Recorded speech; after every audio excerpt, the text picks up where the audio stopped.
And we are recording. Awesome. It's working. As always, I am Brian Kynes, the creator of the Tales of Ulran campaign setting. We use a multitude of different tabletop role-playing games to create and work through our story, and we have heavily homebrewed pretty much everything that we've touched along the way. These awesome folks are here on the Sunday afternoon to help me write this story one chapter at a time. And I'm glad they're all here to join me. You'll notice that Jeremy once again is going through the possessed camera glitches. So every edition kind of feels like the Halloween edition, really, at this point. It's all good. If it gets too scary and we all can't stand it, we'll just put the wallpaper up of him and it'll be perfectly fine. We have alternatives. We can fix this. We can make it better, stronger. So let's go ahead and do some introductions, and then I'll jump into getting us back on track when we're up against the elder water elemental. Let's go ahead and start with Danny. He playing Bast. He's an Ulvan celestial warlock, former rogue who walks the tightrope of being corrupted by Dorbach Lasius and being redeemed by the people around him. That's good. I like that, bud. Good call. Nicely done. Bella, you're next. Go ahead. I am Bella. I play Silwyn, the Maiden of Song turn. Wait, no. Is it? Yeah, Maiden of Song. Yes, ma'am. Yeah, originally Maiden of Song turned Skylancer, and she's chilling with the crew currently. Awesome. And you'll have to excuse sometimes we have difficulty because I don't know how folks do it. When you're playing different games and you have different characters all the time, it's a hell of a burden to jump back and forth and explain them differently and shift gears. But it's all good. We appreciate it. Colby, you're up next, buddy. Go ahead. Yeah, I'm Colby, and I will be playing Killtusk, who is a barbarian/ranger, who we found out has a interesting past love life, and he has a beast companion named Loki. Okay. I mean, yeah, just define it however you will. That's why it's your introduction, buddy. It's all good. Moving on. Jeremy, the unpossessed version. Please go ahead. I'll be playing the part of Mirk, the human spirit paladin, piloting our friendly neighborhood castle. Friendly neighborhood castle. That works, man. All right. So, folks, at the end of the last episode of Plan A, you had entered in what seems to be like one of the end rooms of this water temple, and it's been a crawl. You guys been in here for at least 5 episodes, if not more, worth of game. You've went underwater. You've moved secret passageways. You have found ways of creating your own gear mechanisms by using the bones of dinosaurs and ivory totems, and things have revealed medallions to you. It's been you've seen the spirits of ancient Atlantic warriors, to Takaris, which are like the more feral and primal kings of the jungle, which are pretty much the kings over top of displacer beasts. And as you've worked your way through here and you finally pulled enough levers with a lucky couple choices to get the main central door of this temple to open to you, to hopefully to people that are worthy of going in there. That's the whole secret of this place, right? You were confronted with this large water elemental that seems to be blocking your passage to getting to what looks like in the distance could very well be a Seraphim, an actual another one, and I mean, which is just ridiculous. Because up to this point, I think, Jeremy, we've really only seen constructs that have the human-like functions. I don't think we've actually seen any particular Seraphim. But now you're looking at the first one. Just one moment.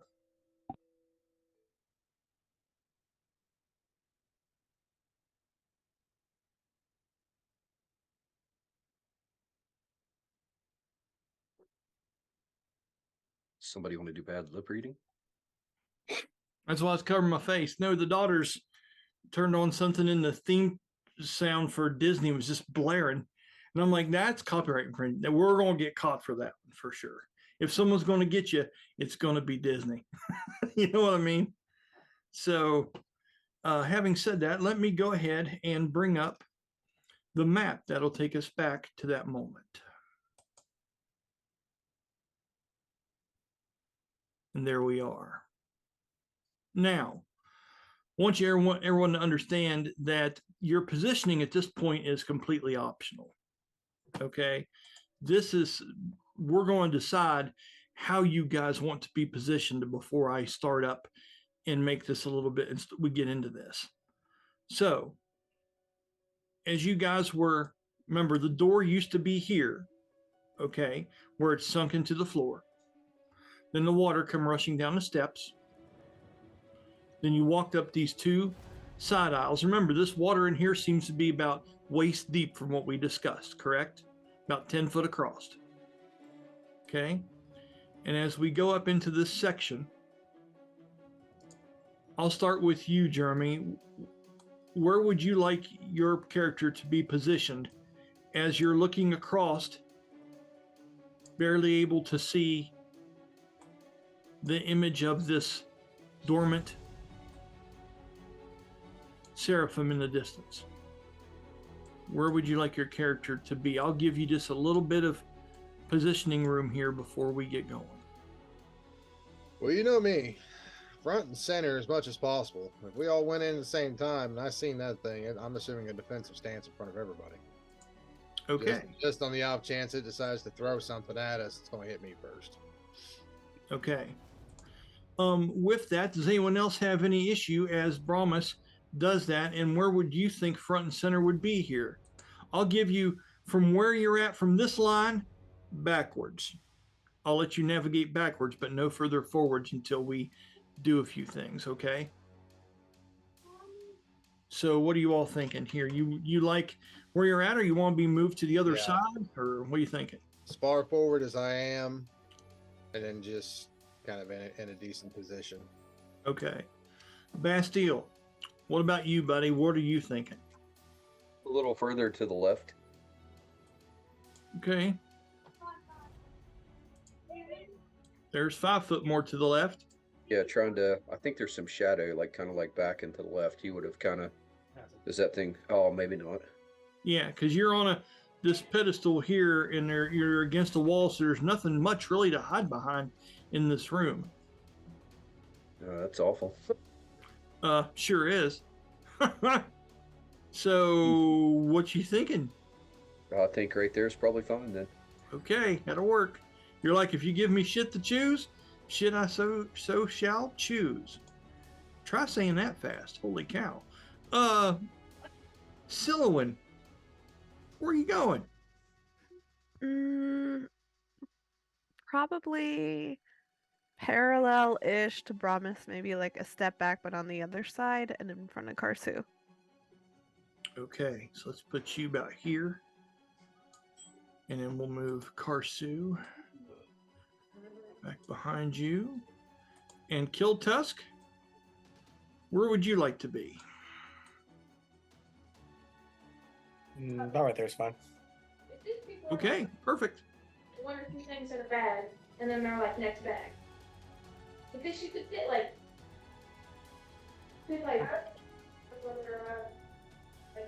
So, yeah. now that everything is in position,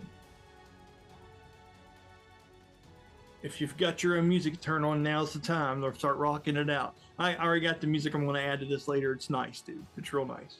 So, as this creature stands up, and you can see that it is these humanoid-like features, these eyes, these long stretching mouths, seem to come up out of this thing at different points. Any kind of peak that this thing has, there seems to be different, like almost spirit entities swimming within these controlled waters as they kind of come up and then fade away, almost like you caught the image of something in a wave, but then it crashes and another one forms as this thing kind of swirls, angered at our presence in this chamber. It's been locked away for you don't even know how many years, right? Is there anybody that wants to talk about anything as this happens? As is, first it is came up and it's starting to form. I'm going to give you guys just a moment to have a quick free action of each other before I do initiative. So How far what's up can we- go? What's that, buddy? How much of the room can we see from there? Can we actually see the Seraphim? Yes, but it's like bits and pieces because it's behind him as he's rising up and down and stuff of that nature. You can see that these stairways are exactly what they would be, 5, 10, 15 foot long, 10 foot wide, except for the banisters. Okay. You can't tell how deep systems get. You know, they're still about waist deep where you're at on your end of things. This floor seems to be smooth marble slabs. Okay. And you can see in the distance the Quetzalcoatl statues with the Seraphim dormant in the distance. If you have any other physical questions about it at that point, but that's all you can really see at this point, unless you investigate further or something of that nature.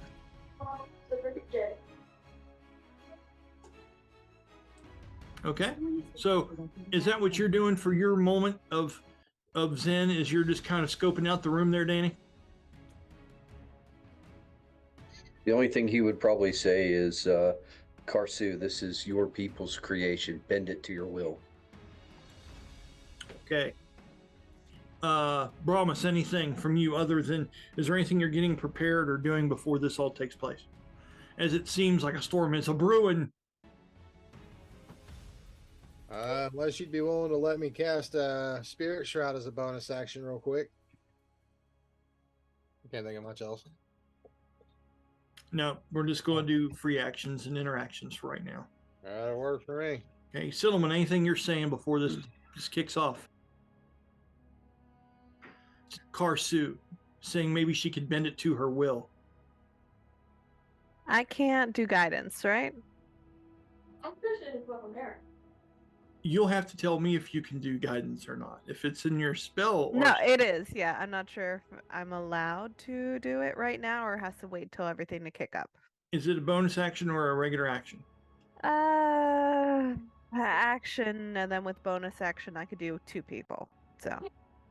Okay. Yes. No, for now, it's just words. Like, Okay.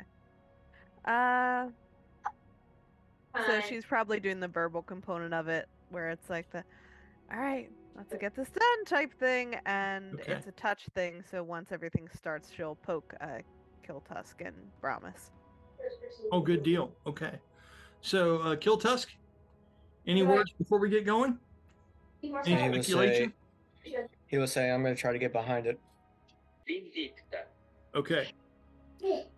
So, Karsu's reaction to what you've said, Danny.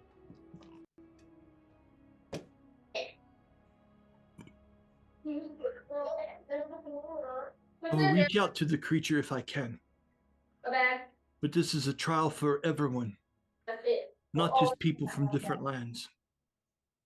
And she seems to bear down, and her hands go to her sides, and she seems like she's mustering up some kind of energy and power in them, and her eyes start to get that white coloration as the different runes and things that have been adorned across her body begin to emanate a glow, a power about them, as if they're being scribed very similarly to the way they were when you went in the very first room, Danny. When you were reading the walls, the different markings and things on her are pulsing in that same way, as if they're being traced by her mentally, and they're lighting up. Okay? With that, Already giving you all the I'd answers. like for everybody to roll initiative. Remember, initiative is 1d20 You gotta do the work. plus your proficiency bonus plus the ability score modifier of what it is you are choosing to do. I already have the app. $5 for today. Whose mic is that? Can we mute that, please? You just kind of So, Brian, I plan on using the chameleon first. So, do I add the animal handling to it? Yes. All right. What do I add for a spell? What is your ability modifier that is tied to your casting of magic? It's charisma, correct? Or no, as a and that's your other character. This would be, I believe, Is it Dex? I think a dexterity for the Lancer. Yes. Okay.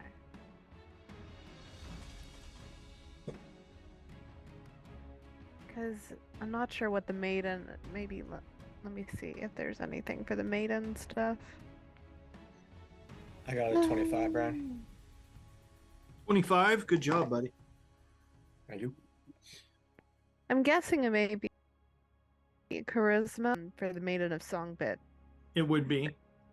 Okay, because that is where it's coming from. So Okay. that would be a 13 plus 4. I think that's a dirty 20. Awesome. Jeremy, what'd you get, buddy?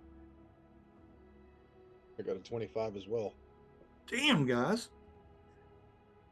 And who has the higher dexterity between Brahmus and Killtusk? I'd say Killtusk probably does in this instance. What is your dexterity score, bud? 16. Okay, what are you, Brahmus? Yes. Is it the same? Okay, roll for it. Roll 1d20s. Tell me who gets what.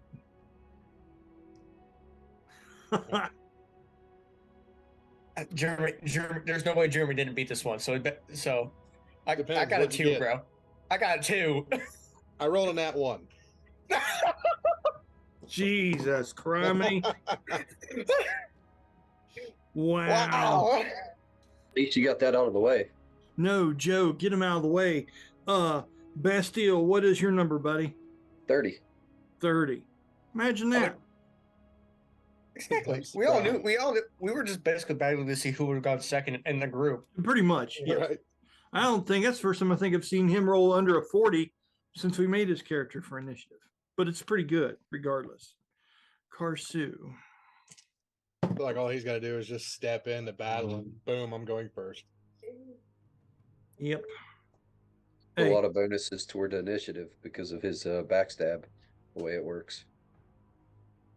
Kind of need to go. Of course, with this thing, you can't backstab it. which one came first? Was the chicken or the egg? The backstab or the dexterity of 24? Which one come first, guys? Which one birthed the other one? The eternal question. Okay, so with that, I mean, I guess Danny goes first. Okay. Bastille reaches into his spell component pouch, takes out a broken piece of mirror, and scribes a rune as his finger glows, and then he says Vindicta and shatters it. And when he does, radiant images, flaming images appear around him that settle to look exactly like him. Hellish Rebuke, the mirror image I version. got you. Got you, buddy. Awesome. And with that, That would be his round other than movement, because that's a full round action. okay. So now that you have the images that have came up around you, did you want me to make those a radiant color just for the hell of it, or are you good with that for now? Oh, that's good. Okay. With that, what kind of movement will you be using today, sir? For now, he is staying in place, but Okay. So you haven't enacted what was it? Inferno Image. There we go. Okay, turn number 1 for Bast. Done. Okay, so I'm going to do this number 1. Okay, number 2, Killtusk. Please go ahead. What are you doing, buddy? He's gonna,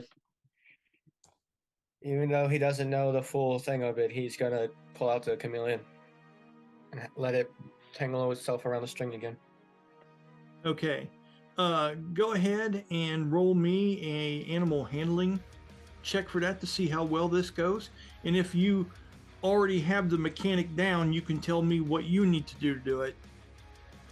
You have it written down how this works with your bow? I think it takes the action to to restring it with the chameleon string, correct? Yeah, I think it was a full action. Okay. So go ahead.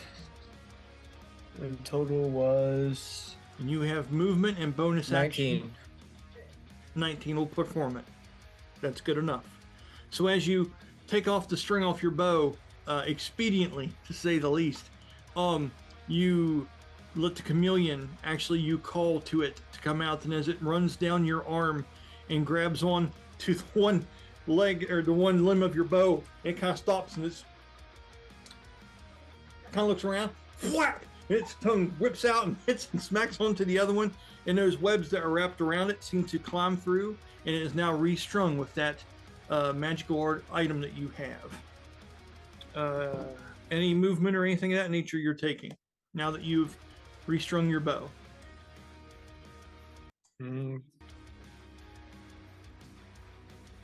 How good of a sightline does he have to the statue behind it on the right? It has partial cover. Partial cover? Mhm. We'll be moving to the right. It is quite a distance away. Yeah. So to look at the statue on the right, would he be able to go right more to see it more? Because that's where he plans on going. The statue on the right. Now, are you meaning the totems, the Quetzalcoatl image? Or? Quetzalcoatl. Okay, yeah. So that's where you're wanting to go? Yeah, he's gonna. I plan on him doing his last blink arrow into that. Okay. All right, and that's definitely within your range to shoot. So that's not going to be an issue. So with your movement, do you want to put yourself in a better position to do that, or are you just going to stay put? I'll put him in a better position. And let me know where that position would be, sir. I think he would be going more to the right. Okay. And there's 5 foot to the right. You know what you have. Tell me where you want to go. Just tell me where you want to go. That would be right there. That would be fine, actually, if that gives him a full view of it. Yeah, that would be a straight shot over top of that to get there, yes. All right. Yeah, that's fine then. Okay, cool, man. All right, so that is Killtusk's turn. With that, so let's go ahead and go to Brahmus. What you doing, buddy? We see Brahmus take his sword, slam the point of it down on the ground as he says his prayers. And when he does, those radiant spirits of the Einar start forming around him as he casts his see,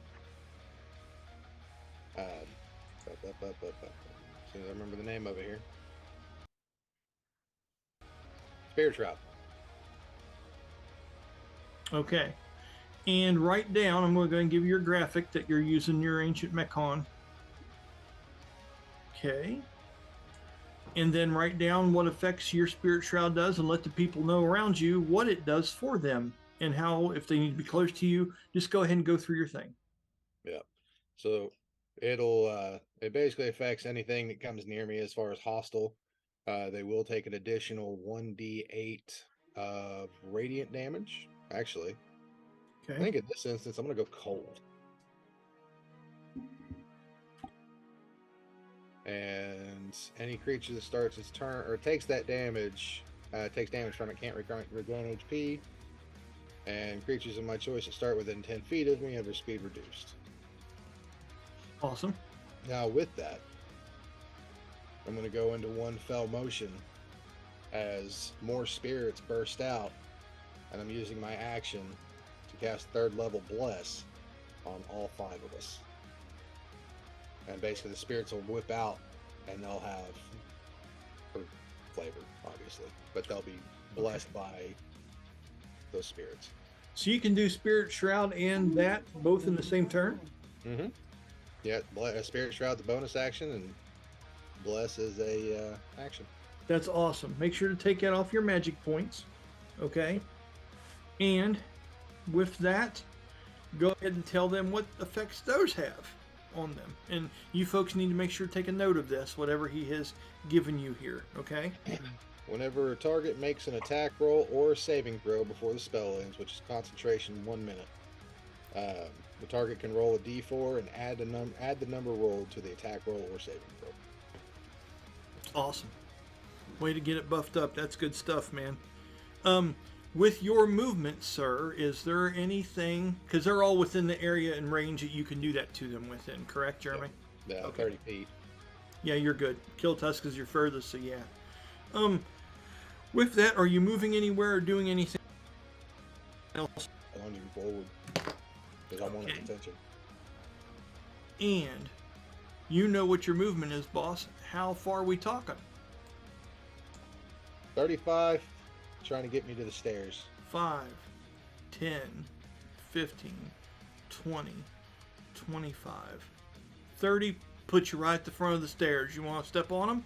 Yep, let's step up. 35. Put you right there. All right, buddy? Yep. All right. I like that effect on Brahmus to gears and shit like that when he's casting stuff. Makes me happy. All right. So, with that, let's see. There's 1, 2, 3. Number 4 is going to be this monstrosity. This water elemental. Okay, let's go ahead and put that in. This will be number 4. Okay. On the creature's turn, here's what we're looking at. Just 1 second. I want to pull it up to make sure I'm doing this right. Okay. And then I've got this ability here.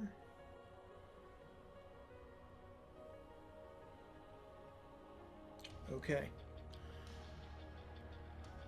As you're doing that, and the closer you get to this thing, you actually hear something that you didn't hear before, Brahmus. As you rush up towards the thing, you can hear that there and see now the shadows of multiple spirits that seem to be swimming through these things, almost like if you've ever watched a video of a shark that was going through the wave of a surfer. You can see those images kind of stirring and just moving all over the place inside the body of this creature, almost kind of constructing it and making it work. And these twisted faces seem to be projections of their souls on the outside surface of this water elemental. And as you get closer, you hear a certain amount of chanting. And from that chanting, you have to discern that some kind of spell is being cast. And as that happens, a certain thing comes into view.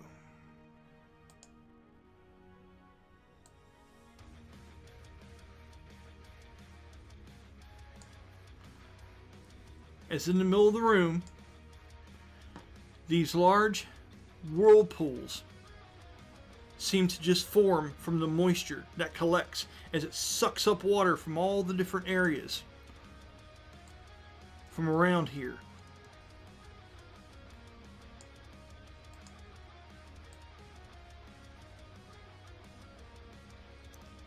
Three of them come into view. Automatically, Killtusk, I'm going to need you to do me a dexterity saving throw.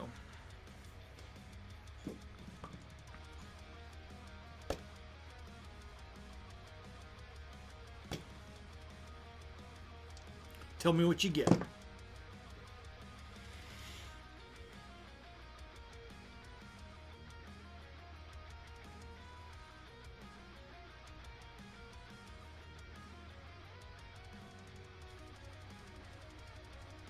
A 15. 15 is unsuccessful. As this happens, you feel yourself getting caught up inside of this whirlpool. And what it really would remind you of is a maelstrom. Okay? Whereas as this stuff is spinning around you, you can see the faces of spirits and stuff flying past you. It is an extraordinarily eerie thing to be a part of. And as you kind of lose balance and you can feel your feet getting picked up and you're unable to avoid this, you would take, just a minute. Let's do this.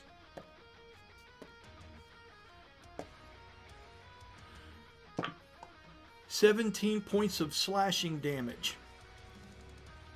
Okay? And Killtusk would be transported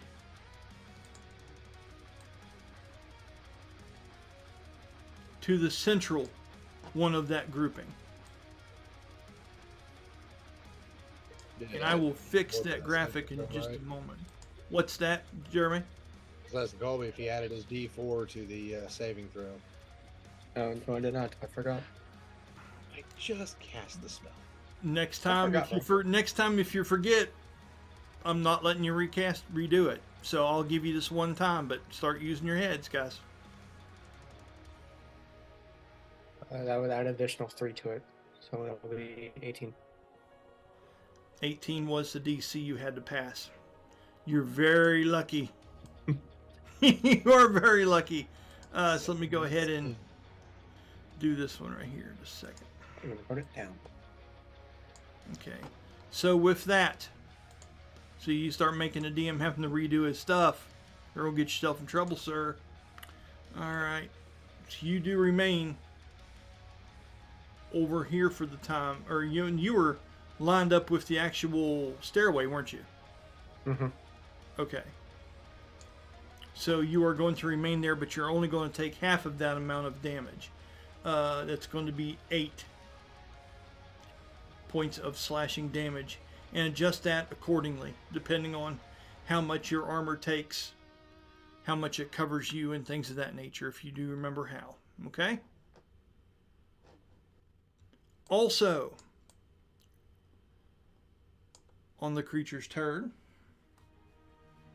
he is going to burn something. Okay. He is going to shift his position, and he will end up arriving in, and just let's see here.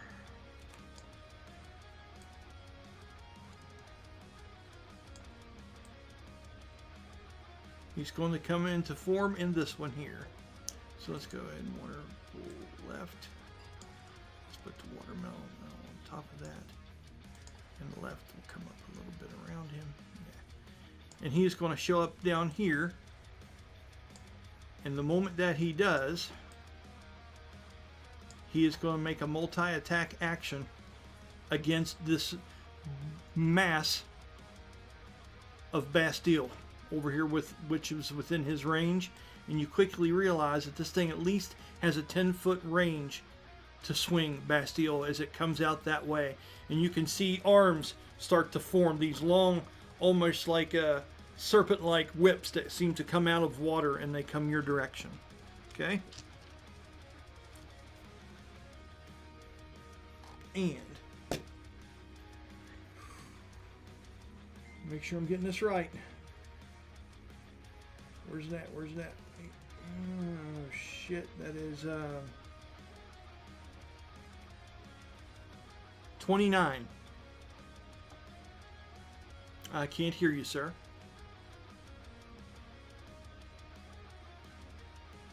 That hits one of the duplicates. Okay. All right. So as one of the duplicates are hit, It takes 14 points of radiant fire. okay, awesome. Good. One of the images fades. It takes 14 points of radiant flames. Okay. When it does, it seems like it does affect the arm of it as it seems to recoil a bit when it comes in with that. We're going to get 2 more attacks upon you.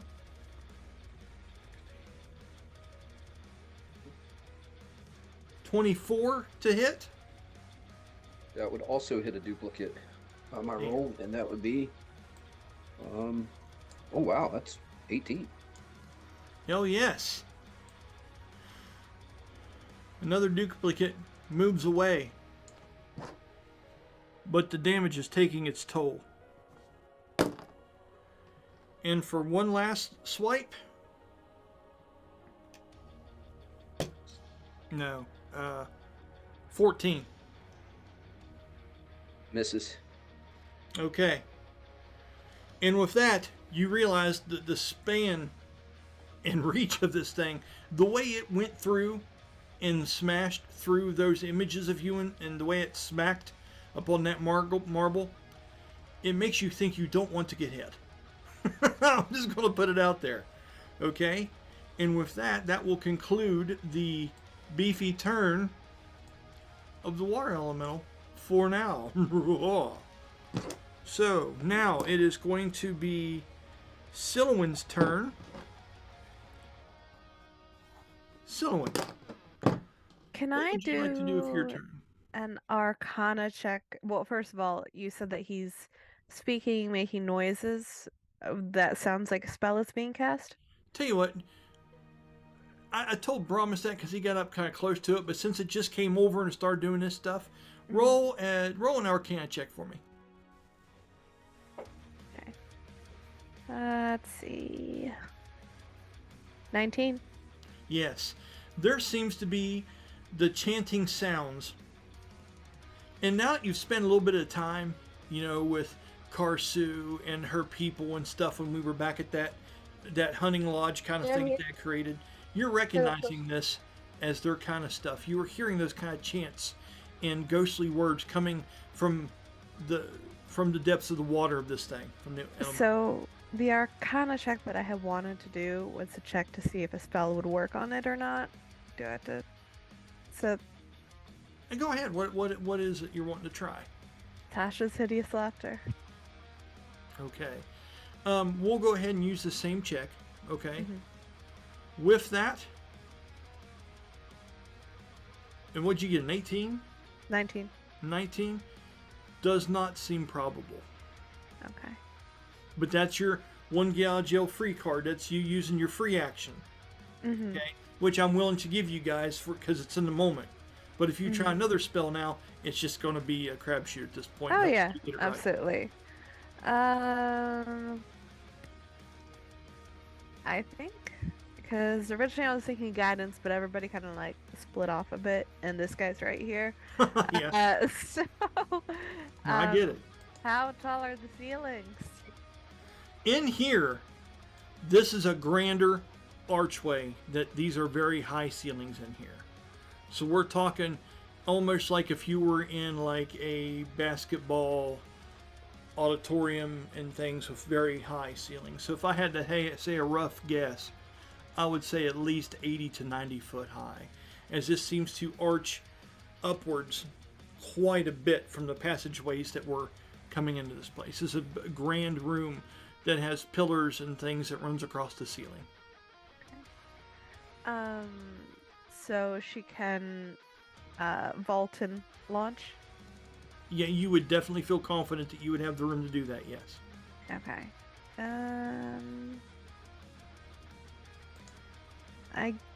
Yes, I'm trying to think. It's been a minute since Hey, she's thinking's like, good.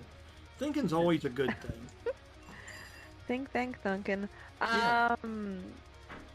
Let's see. I know she doesn't have any elemental yet stuff because she hasn't picked Correct. up anything. Um, she can do the Gale Assault, right? Absolutely. Yeah, I think I'm gonna have her do that. Trying to remember. Okay, so what is your limit that you go up in the air when you jump? Um, let's see. DC for this equals 1d20 plus 1 per every 10 foot of your vault height, plus charisma modifier. So you said 90 feet? Yes.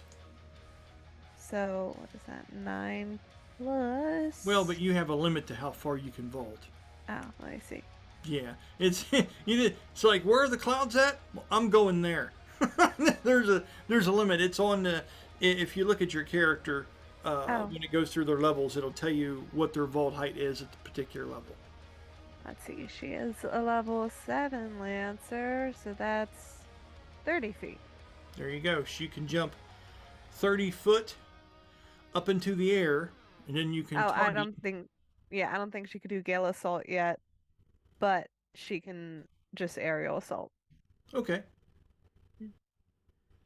Because I forgot we're level 9, but she's not fully Lancer, so I understand. Oh, you went Are up. we? You Oh, went 10. up a level since then. You're level. 10. Yeah.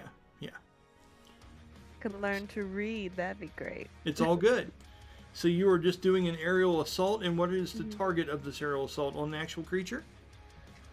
Going, I think, type thing. Okay. So you can, in Trying to your think. movement, we're going to say it's going to be 5, 10, 15, 20.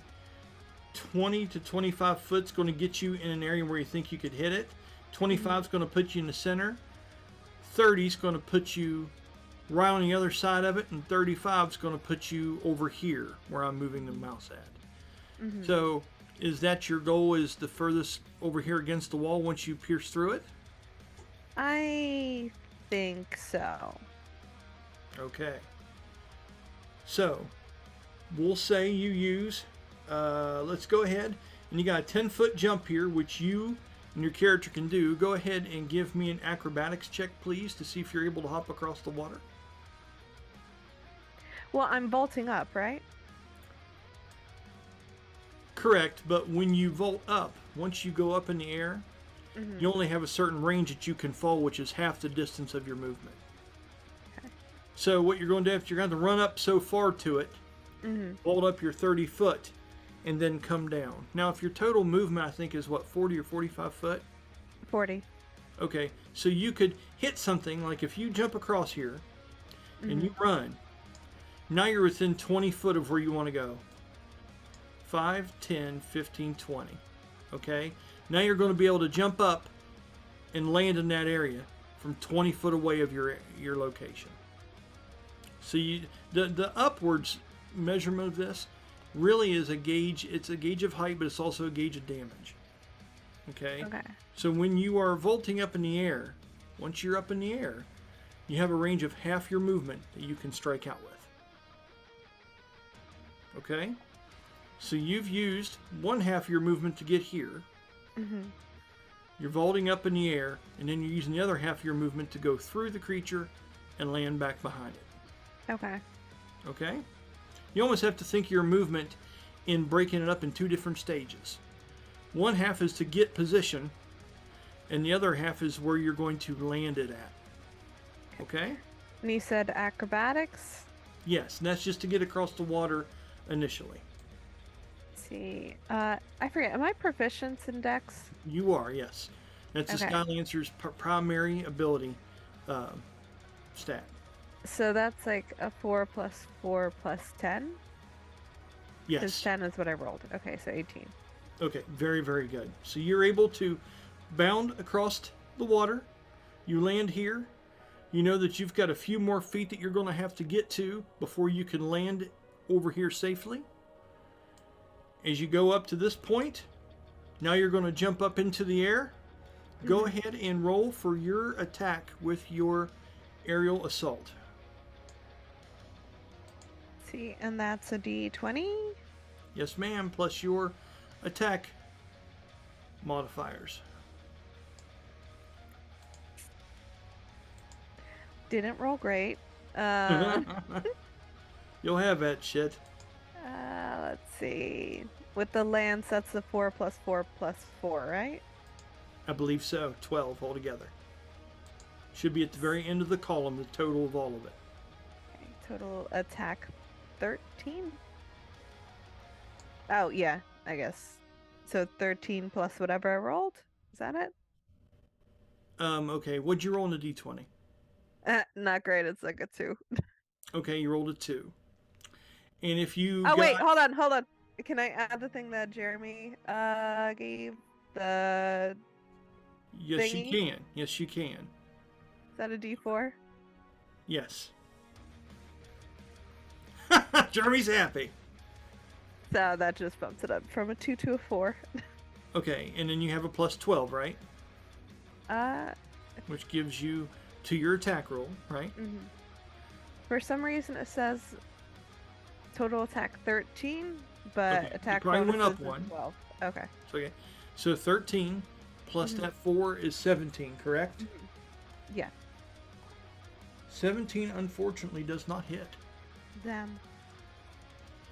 As you go through and go to pierce through the center of this creature, you realize as you're getting in closer, you're starting to hone in, and you make out the face, one of the faces that seems to be contorting and rolling through this thing. And as it turns and identifies you, the eyes grow wide and the mouth opens up. And as it does, you go straight through the mouth without touching any of the substance and land on the other side, sticking your spear hard into the marble floor. Wham! You're like, ugh!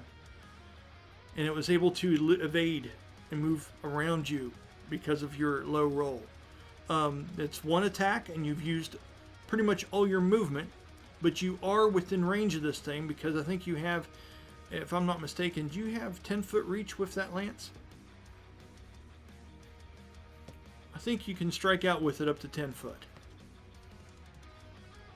So you've used one of your attacks, and now you have the remainder of your attacks per turn to do what you want to do, or, you know, use a bonus action in any creative way you can think of. It's completely up to you at this point. Attacks per round. That's the Yes. 5/2 thing. That means you get 3 on your second round, and you get 2 on your first round. So you have one more attack action left you can take. Okay, I'm just gonna swing around with the lance then. Okay. And do you have a bonus action? Do you wish to empower it in some way or not? Or was the Let bonus me action your vault? see.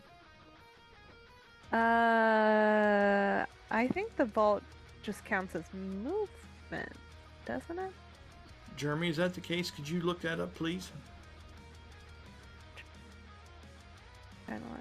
Your Wait. vault, It's a bonus action. it's a Never mind. bonus. That's what I thought. Okay. That something that awesome costs you something usually, man. Yeah, of course. It's been a minute. I understand. So you don't have a bonus action left. So No. now you're just turning around. You're taking a swing at this thing from the backside. Now that you've went through the mouth hole opening, which is freaking ridiculous. Go ahead and roll attack to swing at it. Bastiel's jealous because you're at the back of this thing attacking right now, and he's not happy.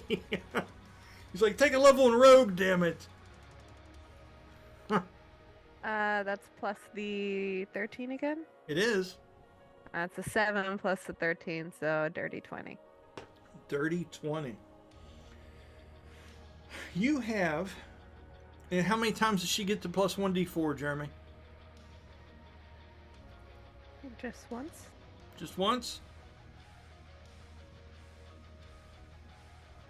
Think so. Okay. You have weapon specialization with your lance. Yeah. It's 1d4 Once- per turn or 1d6 per day. Yes, so you can add a 1d4 to that attack roll because you're not quite getting it right now. This thing is very elusive. Or you can add your 1d6 daily because your weapon specialization. Which way do you want to go? So 1d4 is for this turn and then done. Yes, you can do that once a turn, which this is your last attack on this turn, so yeah. But then, like, next time around, I would be able to do it again, right? Correct, yes. 1d4 Alright. every turn at least one time. Yeah. Okay, so 1d4 then. And I just did a d4, and that was 4. So Okay, that goes that to... hits. Okay. That hits. Okay, so go ahead and roll damage. As when you slice through, you and I both know that your lance does have a magical property to it, and it does seem to affect this thing in some way. Okay? So go ahead and roll damage for your lance attack. 1d6 plus 1, right? Or plus 6. I believe so. I think it... Oh, yeah. Damage bonuses. 1d6 plus 6. I rolled a 6, so 12. Very good, man. You do 12 points of slashing damage to the creature as it disorients it for just a minute, and then you see that hole suck back up again, but you did see that one of those faces seemed to pop out and look at you. Ah! When you hit like that, it made a face out of water at you, and you're just like, oh, it's fucking crazy. With that, is that the end of your turn? Is she... that's the thing I'm wondering of. I saw the face initially when it, like, opened up the mouth and went through it. I'm wondering Yes. if she wasn't necessarily surprised when she saw another face, more so of like... That's perfectly fine too. I like that. That works. If I could just put character art behind each one of these episodes, that'd be fantastic. Yeah, Just to her blow giving that to the Yeah, blow a raspberry straight at it, and that's it. That's it. I'm done. awesome. That's awesome. Okay, and now it is going to be Karsu's turn. Karsu is going to do... I've got it right here. Just 1 minute. Just got to bring it up. There it is. Okay. Just 1 second. I highlighted some things here that I could do with her, and I'm going to utilize one of those now.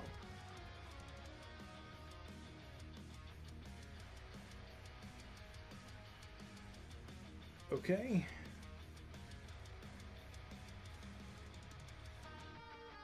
And I got one more here I can do in just a second. Trying to decide which one I want to do.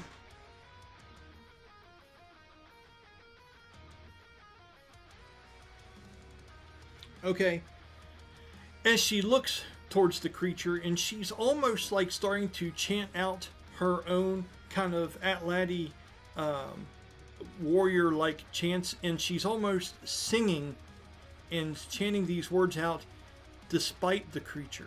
So she's looking at the water elemental as she's yelling this, and you hear her voice get louder than it has been since you've been in this place. And to be honest with you, it kind of sounds like the voice of Yeota. It has that echo and that same kind of resonance to it. And as she does, you all feel yourselves begin to be affected, as if you are getting to be energized in some way, like there's some kind of deeper breath that's going into you all, like you're feeling like more certain and more swift. And for while you aren't incapacitated, any ally within 30 feet of you who can see you can take the dash action as a bonus action. So she is going to go over, and when she does this, she's going to go over between Bast and Silouan, because they are the ones that are doing this, and she wants to get you within that 30-foot range. So you guys can dash if you need to as a bonus action. Okay, let me go ahead and do this real quick. NPC 510. Very good. 15, 20, 510, 15, 20, 25, 30, 35, 40. And she's going to stop right back here against the wall, and she puts you both within that range. So if you wish to, you can take the dash action as a bonus action on your turns. Okay? And that's just one thing that she can do. Her second one, she's going to do... I wonder if that would work. That might be really cool if she could do that. Okay. She is going to try to... Okay, this is like a psionic blast type of thing that she does that messes with the minds of the great dinosaurs and shit of this island. That's why usually a scion is a major part of the hunt parties that you guys go on. She is what can affect their minds and make them weak to you all, so you're able to take down the great creatures. And she's trying something like that against this thing right now. And as she does, and she looks up, this Pinocho forms on top of her head. And it looks like it's made from spiritual energy. It seems like it's the accumulation of all the different runes and markings that were along her face and on her forehead begin to light up to some degree. And it seems to have, you know what, you actually wouldn't be quite sure about what type of features this would be. This looks to be an elemental type based kind of thing. You're not quite sure where this is. Let me see for a minute if I can. Actually, for the hell of it, Killtusk, roll me a perception check.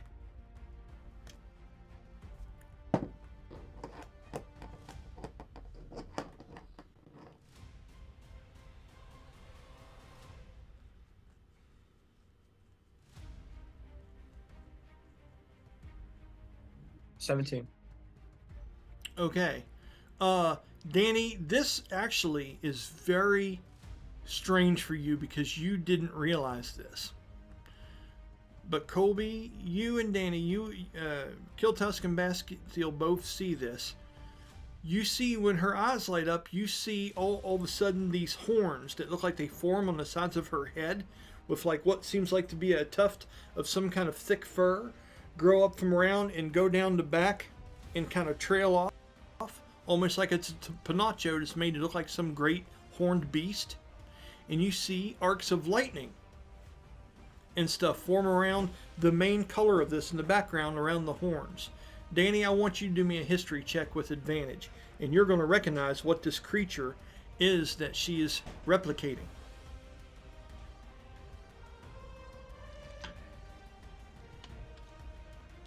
Just for flavor. Dirty 20. Dirty 20 will do it in this instance. She is replicating the same creature that Oma's brother represents when he comes from the void.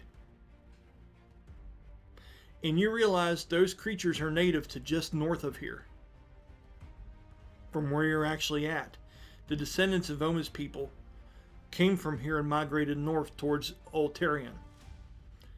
And that's the creature that she's channeling right now. And it's like, that would kind of hit you like a ton of bricks. You haven't even seen anything like that since Oma last summoned that creature. Okay? Brahmus, same for you. If you roll a particular check, you would recognize, well, no, you're on the other side with cover. You wouldn't be able to see what she's doing there. With that, the creature needs to make a saving throw. And fails. And the creature is going to use a legendary resistance.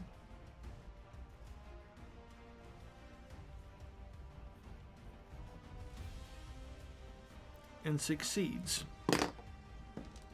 And only takes 10 points of psychic damage.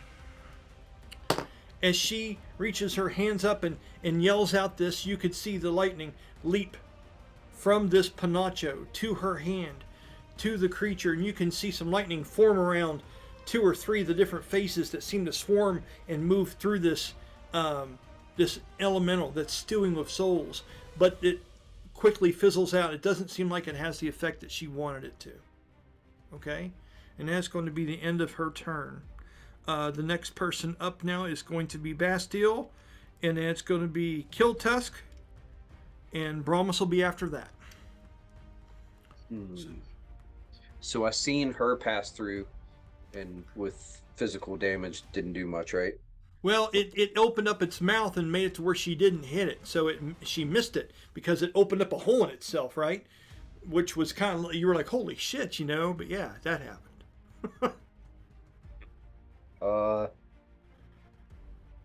As a bonus action, he closes his hand, touches the bracer, and says, "Drayden, guard my back." and he invokes spiritual guardian. Awesome. And what is the radius of spiritual garden, my friend? It is. What's radius? It's on here. 15-foot radius. Okay, so a 30 by 30 circle. Okay, let me get you going that. And what color would you like that to be, just for the hell of it? Usually something bright, blue, yellow, something. Okay. All right, let's go ahead and let's get the circle on, shall we? Okay, 5, 10, 15, 20, 25, 30, 5, 10, 15, 20, 25, 30. Bam. Okay, let me move that down, focused and centered on your character. Bam, got it, buddy. And I'm going to call that, I'm going to rename it. Oh, you don't have it in his spell folder like you used to? No. Nice. Well, you have a lot of things, but not this one in particular. I don't have a bunch of Draydens that dance around. I do not. I knew you had like a spell circle we used to use for it though. Yeah. It had runes and stuff. All right. Let's see. Okay, so now that's when he gets the damage when he starts his turn in that area, right? So it's not going to do anything initially right now. I'm with you, buddy. Okay. Okay, and for his action, he's going to cast Infernal Image again. Okay, now you still have one of the images up, so is that just bring up the other two? Yeah, that's what I would assume. Okay, all right. Let's do that. Make sure you're taking off your magic points for this stuff, okay? It's a total of 16. And now, because he has the feat to use 2 bonus actions, I'm going to invoke my Ring of Silence, which is a 20-foot radius, and I'm going to leave it on the ring so it's around me. Okay. So everything within a 20-foot area around you has the silence effect on it, and it's focused on the ring. Okay, and that's a 20-foot radius, so a 40-foot circle, correct? Okay. Yes. Let's go ahead and add it on here real quick. Just a minute. Let's go ahead and make it kind of a darker color here. Okay. Get my shape on here. Shape. Okay, you said 40 foot, or you said 20-foot radius of 40-foot circle. Yes. 5, 10, 20, 25, 30. We may have to make this bigger here since I don't have an exact grid.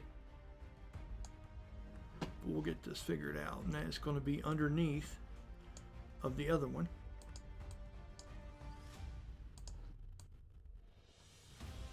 About right. Let's resize it. Okay, that's reaching out an extra 5 foot in every dimension from the one you just had, right? Yep, okay, I like it. All right, buddy, you are colorful, sir. You got all kinds of shit going on. And then he'll use his movement and step closer to the beast. Okay. Bastille, you move in that close. Once you get in there so close, I need you to do me a dexterity saving throw, please. 22 for a dex save. Okay, you do save, but you realize this is difficult terrain when you're within a close proximity of this creature. Okay? And what else are you doing on your turn? Oh, that'll be it. That's my turn. Okay. Next person up is Killtusk, and that is going to be followed by Brahmus. And then be the creature, then Silhouette on deck. Okay, so let's go ahead and go to Killtusk. What are you doing, buddy? You were able to fight back, and this thing was not able to suck you down inside of it. Okay, you're holding your ground, but the waters are washing around you. The chameleon is on your bow currently. What is it you're doing? What is it that you're doing? Yeah, so Dun, he's dun, gonna dun. stick to his original plan. Yeah, he's gonna stick to the original plan and use his last blink arrow to basically quickly move to that statue that he's directly in line with. Okay. Go ahead and just fire it. Let me know what you get as your attack roll.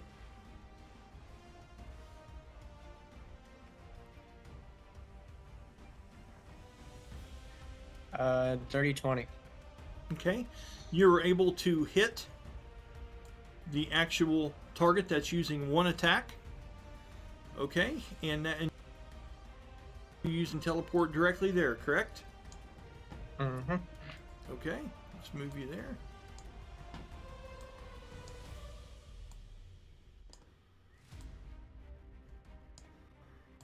All right. Now that you are here, what is it that you're doing? Yeah, so I'm gonna use my bonus action to do an overdraw shot, but with that overdraw shot, it's also gonna be a dual shot.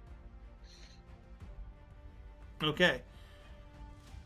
Can you combine the two abilities like that? You can't do a dual shot and an overdraw shot at the same time. They both have unique effects. If you were to try to overdraw two arrows at once, it wouldn't function nearly the same way as it would if you were overdrawing one. You have to pick one or the other. All right, then I'll just use my bonus action for the overdraw shot to activate the overdraw shot. Then. Okay. So go ahead and roll and let me know how that looks.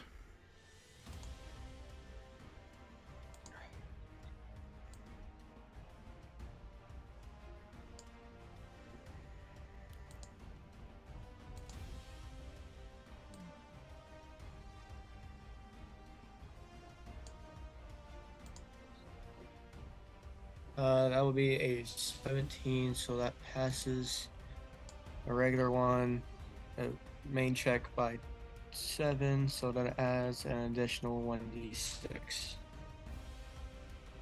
to the Okay. damage. Adds an extra 1d6. Very good. So go ahead and roll your attack roll and see if you're able to hit this thing. And when you do, I want you to do it with advantage because of the way in which you did things just now. It didn't see where you went to. It doesn't perceive you at all back there behind it. So go ahead and roll and let's see how this... A 14. That's your total attack roll with advantage? Yes. That misses. As you shoot the arrow and it goes through as it's washing along, it didn't notice you, so it didn't respond to the attack in a certain way, but just because of the natural movement of the creature, you saw your arrow just go right through and pass and hits on the wall on the other side and then falls off into the water and submerges. The shot was unsuccessful.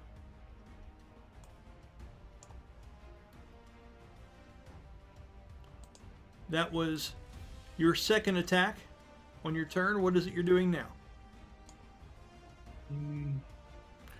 But as you do that, then the head whips around and realizes that something's back in there behind that as the arrow has just went flying past it.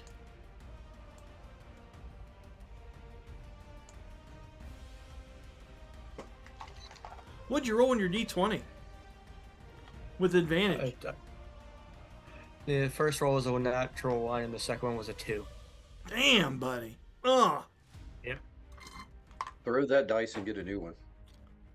Yeah. All right, I'm gonna ask if I'm gonna text my parents real quick to see if they can hand me my other ones. If they can do what? Hand me my other pair. Oh, right on. Okay.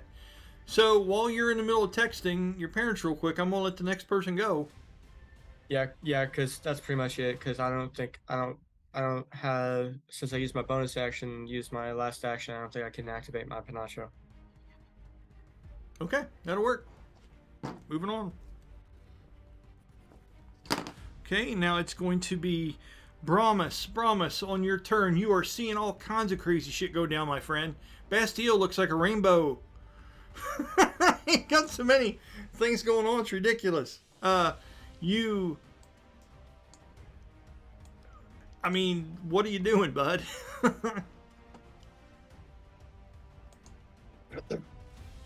Well,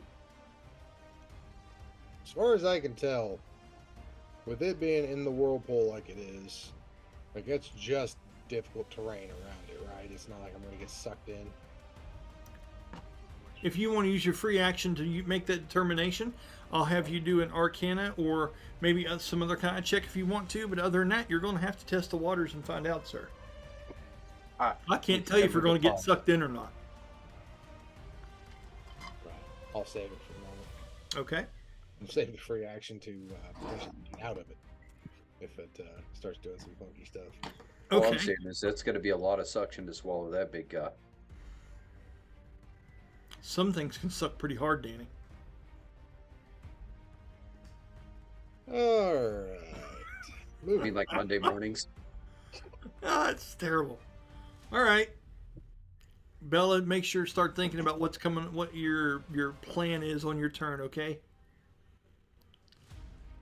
What are you doing in there, Brahmus? Bear with me. Just as an attempt here. Oh God, this is always, I always like it when it starts like this. Please, please. What is it? So, just because I'm afraid to, and I know the second I try to look something up, my face is going to go all woogity woogity woo. It's fine, dude. What's up? Can somebody look up Thunderwave for me? Yeah. I've actually got it. I think I've got it right here. Okay, are you wanting to cast Thunderwave? I think so. Okay, that's why you always keep the books close. Tatrhijk. I think I got her. Hold on. Thundering Smite. Where are you? That's a weird one. Teleport Circle. I got it. Dix, Thorn Whip, Thundering Smite, Thunder Wave. Good deal. Go ahead. Yeah. Yep. That one, it's a 15-foot cone originating from you. Originating from you must make, and each creature in the cone must make a Constitution saving throw. And the failed save is a 2d8 thunder damage, and it's pushed 10 feet away from you. At higher levels, when you cast this spell using a spell slot of second level or higher, if you have the ability to cast second level spells, you know how this works, Jeremy. Mm-hmm. You can add an extra d8 to it, and it's a cube. It's a 15-foot cube. Oh, it said cone.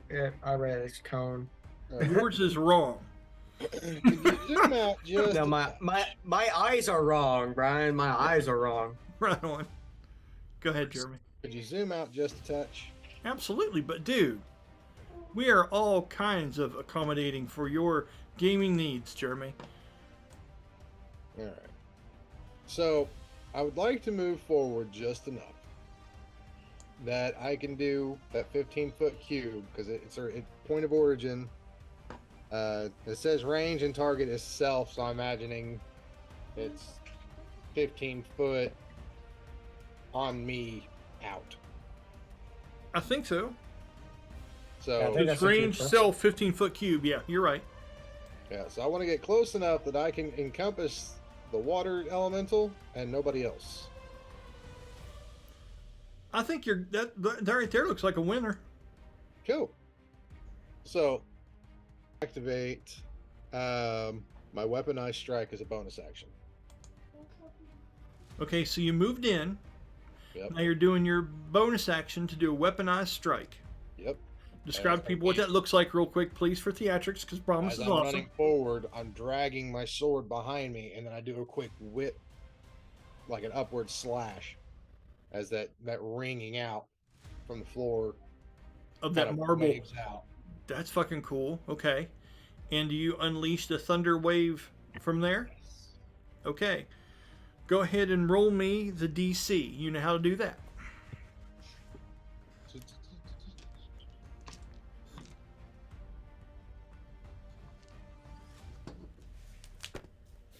What level did you cast that at, Jeremy?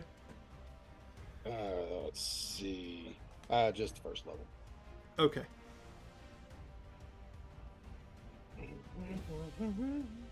That's the D20 plus my spell save DC, correct? Correct. Yeah, 21. That's going to be tough.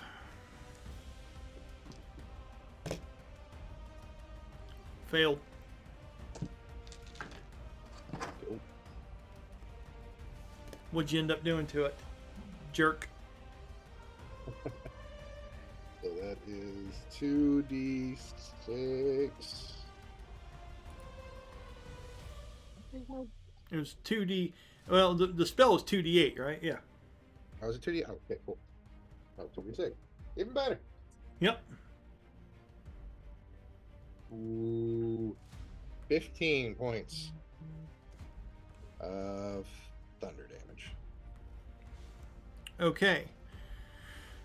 When you do the thunder damage to it, and you do that loud sound blast that sends shockwaves through it, it seems to be disoriented in some way for just a minute, as when you did that shake, the faces on it, a few of them, seem to dissipate and unform to a degree.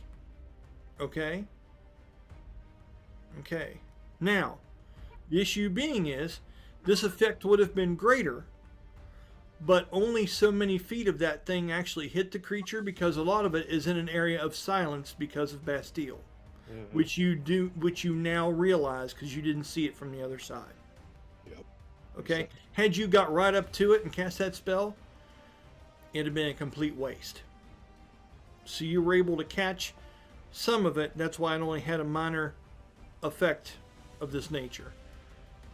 What that's going to translate into Now, is a I secret. don't know how this translates to water elemental, but having failed to save, it also gets pushed 10 feet. Unless that whirlpool is just kind of like an anchor point. No, I mean, in this case, no, I'd say the discombobulation that it caused just now is going to be the result of that. You really couldn't push this creature any damn place.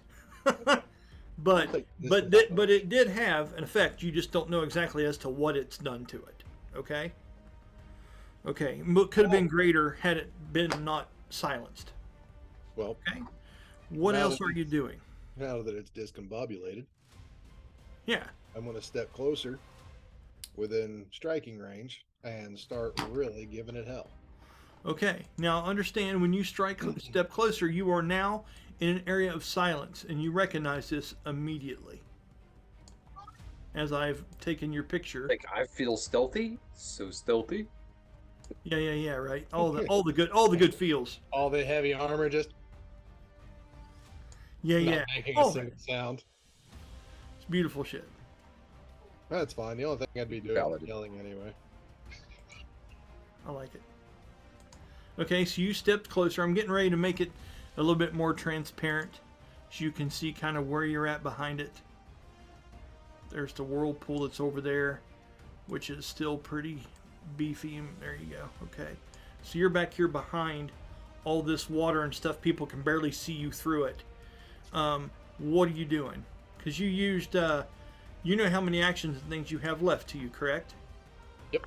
Okay, so what's the move? Alright. So. Where did these six go? Damn it, what the hell? Here we go. D6. D8. I don't have a D10. 20, 2D8, 2D6. Okay, cool. Yes. So, after causing the wave, you're going to see him step forward, and he's going to follow that momentum and bring his sword down. Okay, awesome. Da-da-da-da-da. Roll to attack. That is a 19 plus stuff, and I'm going to use my 1d4 weapon specialist to add 1 point for it to be critical. Fuck yeah. Okay.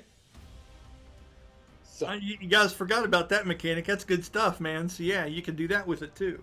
now remind me, just doubling what the roll was, or are we re-rolling that Doubling which roll? for the damage roll for critical? Because I rolled my attack and my damage. We can just double. We can just double. And ones are re-rolls.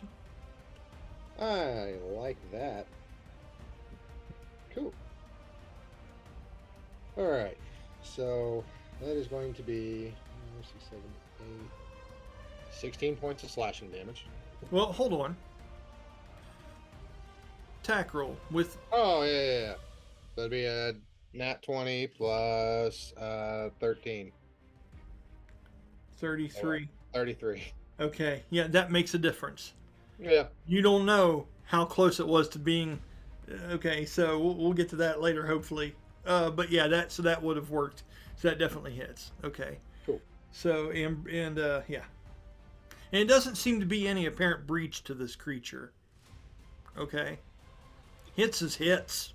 Can I pump a 3rd level smite into that while I'm at it? Yes, my God, yes. Take it off of your list of things that the times you've used it for the day. And First time I've used smite in a little while. it's true.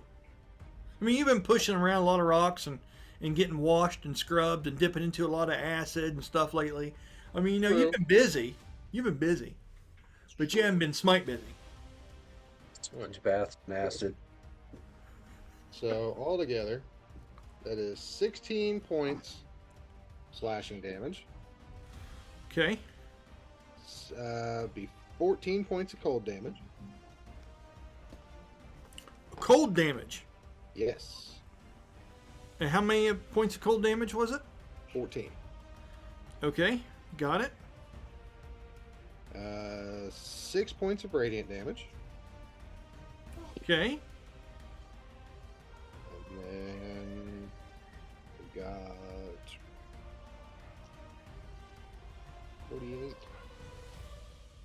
Did you say That's- 4T8 or 4D8? Oh, now I'm rolling the smite for 4. Okay. I was like, Jesus. So 8, 9, 10, 11, 12, 13, 14,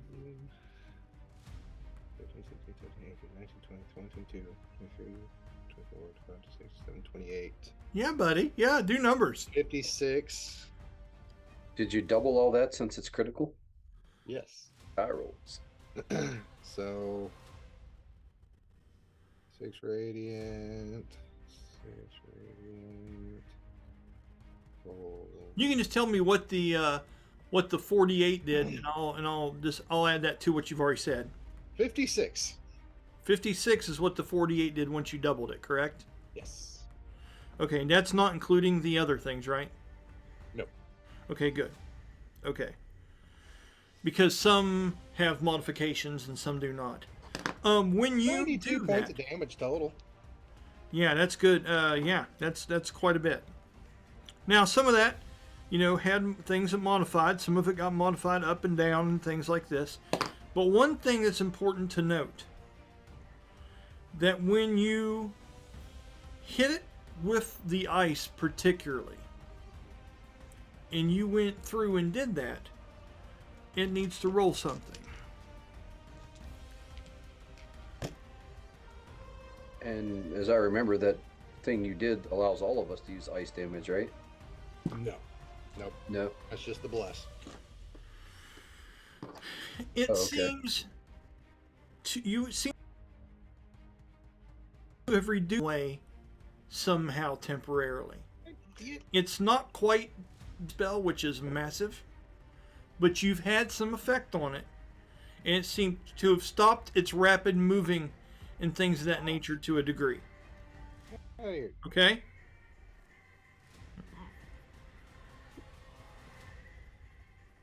That's coming after my bread pudding. All right. What else, sir? Is that your turn? How was it looking? It's fine. Cool. I'm gonna head it again. Okay.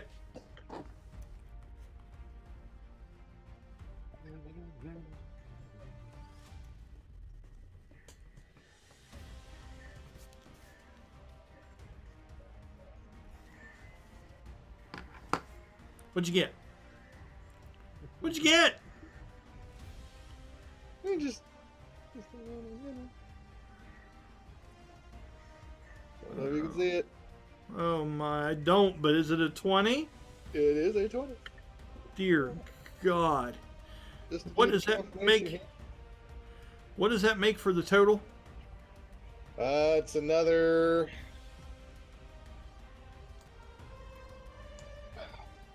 33. Okay. It's going to Right. use its another legendary action. Let me Add write my this in. bless. It's 36. Okay. So when you hit it this time, when you hit that section of it, it seemed to freeze up, and there seemed to be like it was drawing up some kind of ice-like shield to itself now that it's in a different state. The hit has done something to it earlier, which took away certain benefits and gave it some other ones. This is one of those things that it actually it fueled it with. So it's a double-edged sword, really, in this stage. But when that happens, that gives it an actual breaking point. So whatever this damage is, has to contest with a breaking point that's formed from almost this thing's version of the shield spell. That happens due to the ice damage now.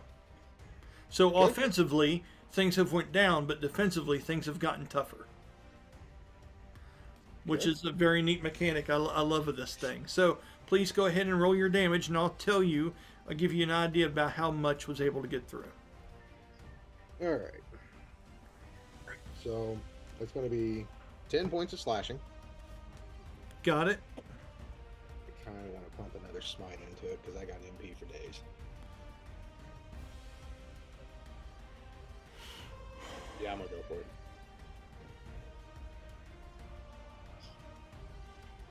So 10 radiant. Okay. That would be 12 cold. Got it?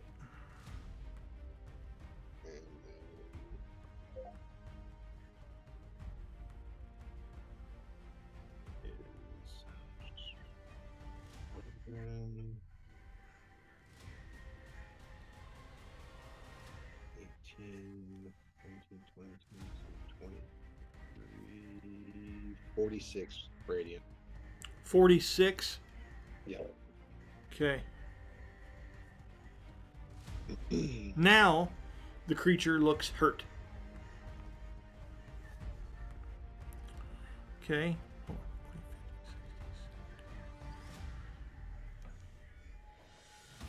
We do just a touch of math real quick, and then you start thinking about what the next thing is. Are you out of attacks for your turn? I do have a steadfast assault, but I will hold off on that. Because, yeah, I don't want to take a chance of suffering from exhaustion. Okay. So, is there any more movement, or have you used pretty much what you're going to use and you're out for now? I'm right there. That's all I got. I'm right up on it. I want to be. I want its attention. Okay. All right. And now it is the creature's turn. And then after that, it will be, let me see, make sure I get this right. Then it will be Silhouette. And then Karsu. Okay, so Silhouette, you'll be on deck after its turn, okay? Okay, so with that, it is going to use movement. Before it does, it has to make a saving throw because it's starting its turn, and if it fails, it's got half movement. Okay. It also takes another 10 points off of that half movement if it fails because of my aura. Okay, that's awesome, guys. That's really, really good. D18. 16? 18. 18, okay. Yeah, 170 points of damage. I'm quite proud. You did a little bit. You did a little bit, sir. He passed, actually, with really, really good. Really, really well. Okay, so what's the damage he takes if it's half from the Guardian's spell, Danny? It's just half damage. So it's 5d8. I'm adding it up now. Okay. Woof. It's part of an enchanted item that he has. He can't control the level that's cast on, but he only has it so many times a day. 33. 33.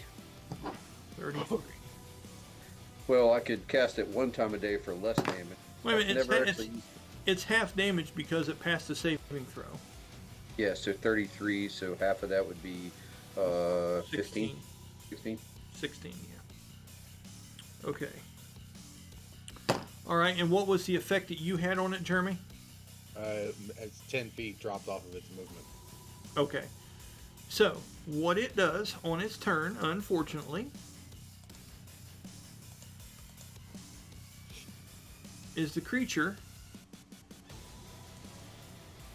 seems to move away and then reappear in another spot. So as it vanishes into the whirlpool, Do I get to take a swing at it as I see it trying to run away? do you have a reaction? Mm-hmm. Go ahead.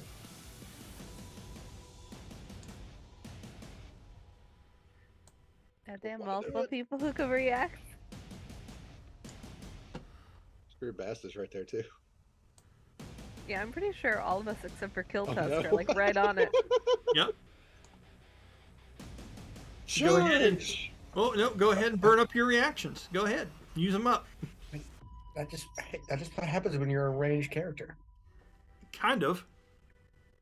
So, if everyone wants to do the attack of opportunity as their reaction, and you have it left, it dissipates from there. Go ahead. Fortunately for Bast, he has not summoned his daggers forward. He's been spellcasting, so Damn it. don't think I could pull off. I mean, I can't think of anything I've got I can use as a reaction spell to do that. Right on. So, I mean, I could react and daggers come out. Right? Ooh!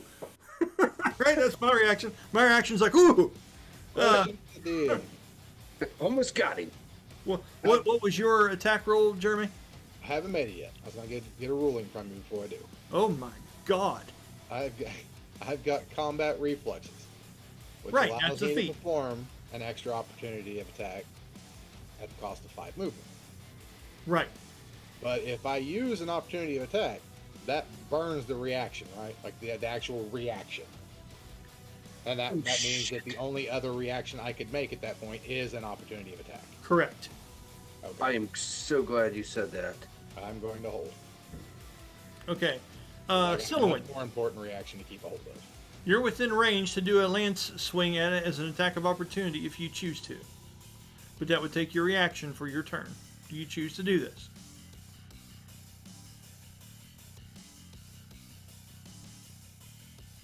I'm trying to think, cause I'm trying to think of what else I would even be saving it for, really.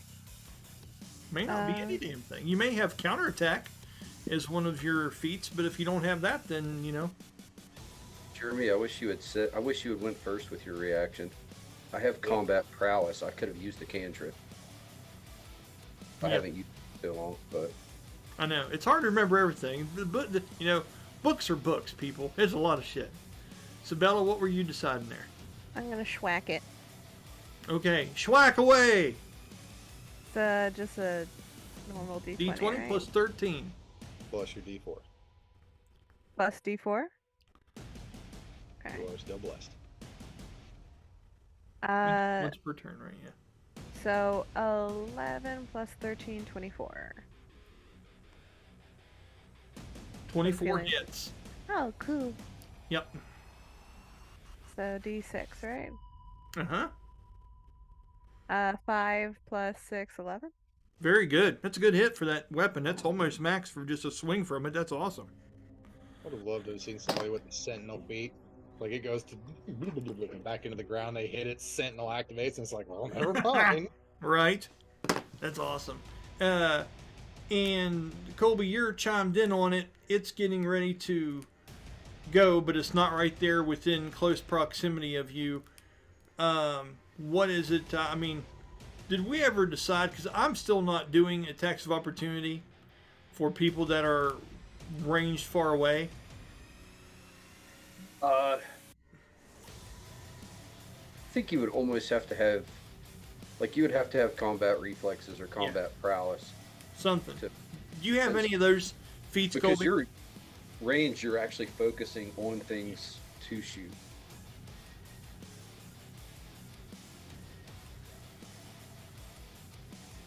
Maybe not. Go, gadget, blink arrow. No shit. Yeah. No, he doesn't have it right now because he never picked it up. Okay. I don't see you there. Okay. Yeah, I don't think so. Okay. So,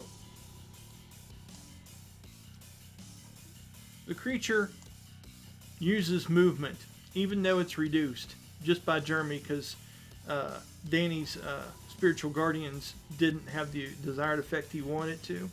As the thing transfers to another spot,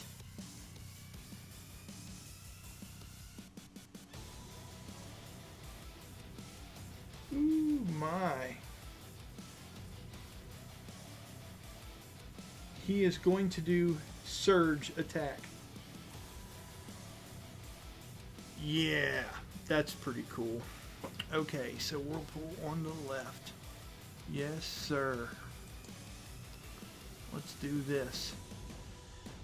Seeing the opportunity, for the next round, he reduces and gets rid of what seems like it is the northernmost whirlpool.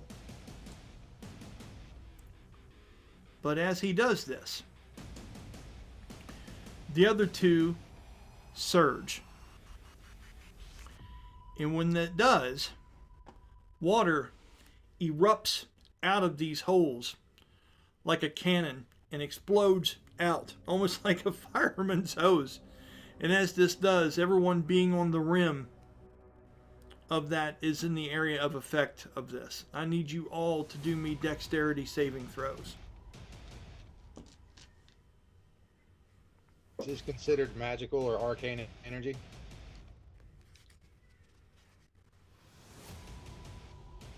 If I had to put a label on this,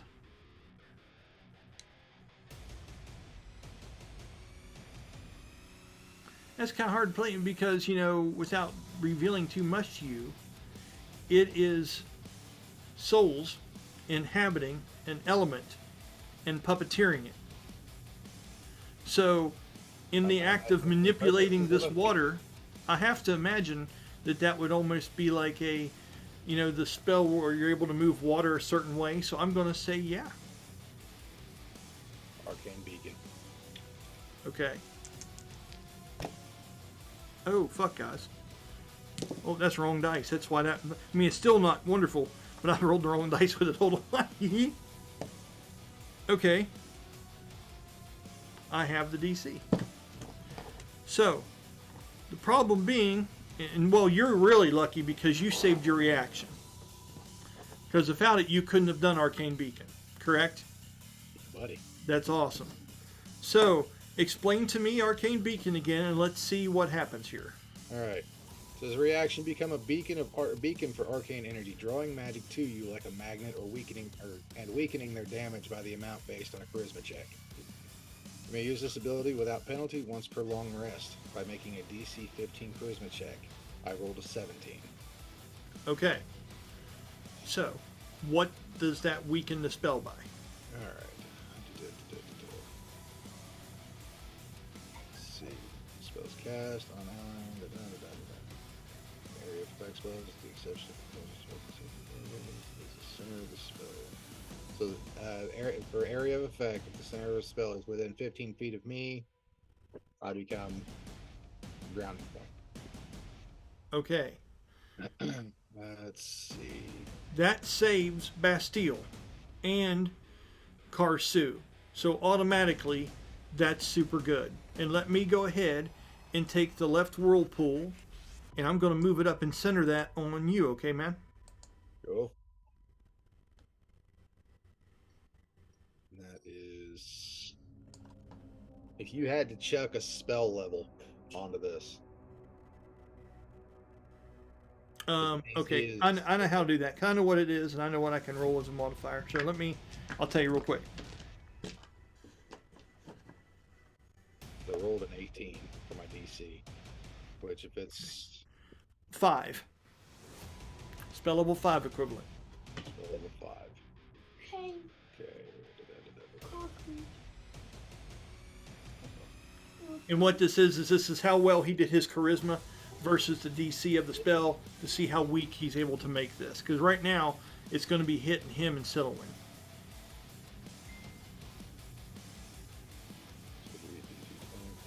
So it's quarter reduction. That's it. That's awesome. Okay, Sebastille, just as soon as you were getting ready to pull back and saw this shit start going up, then all of a sudden the tides all kind of pulled into Brahmus as those what's the word? Those projections of gears and light that kind of come out of his body when he's doing this seems to draw that water towards him. You can hear the frustration and the roars and this underwater bellows coming from the creature across the room. Okay, as it's getting foiled again and again, very impressively by you guys. With that, it is reduced by 25%. So I'm going to take that from the DC. Or no, I'm going to take that from the potential damage. Go ahead and Silliman, roll me a dexterity saving throw. And tell me what you get. I have the DC here. Plus 1d4. Plus 1d4. And does this reduce the difficulty class of the spell as well, or just the potential damage of it, Jeremy? That would be up to you, because basically I draw it in to make me the center. Like I draw the entirety of it to me. Okay. But since it's an AoE, I can't imagine that it would take all of it, but it basically just drags all that. Right. I'm going to make the potency of it lesser, but the DC remain the same. What did you end up getting, Bella? Come on. Tell me good things. Can you hear me? I can hear you just fine, yes. So that was a nat 20. I haven't added anything yet. Are you still okay? And unfortunately, in this situation, you do need to tell me what you add because the DC is over 20, unfortunately. I'm just very excited. You should be. So Yeah.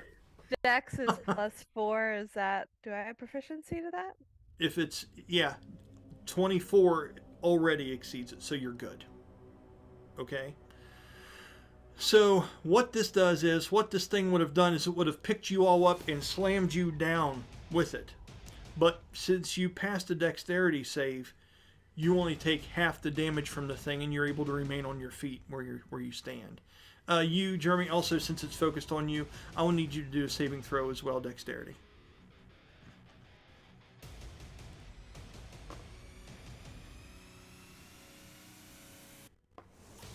This is a nasty one too, guys. Ooh.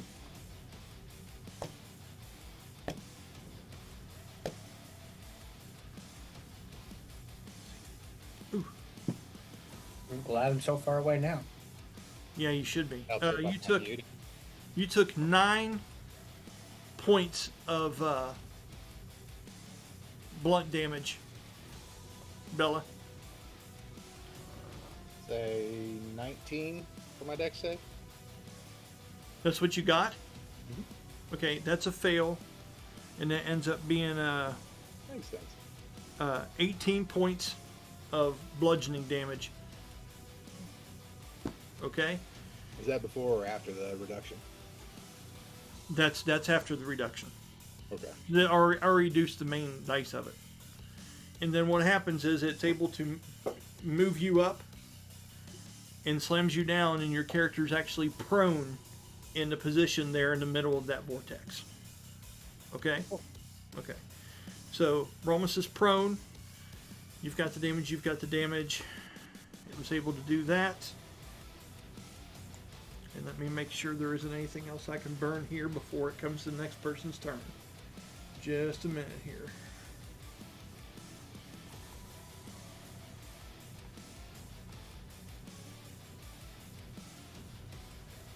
Nope, that's going to be it. On its turn. Okay. So any- you are up. Is there What's any difference as to what that slam does depending on your size? No. Okay.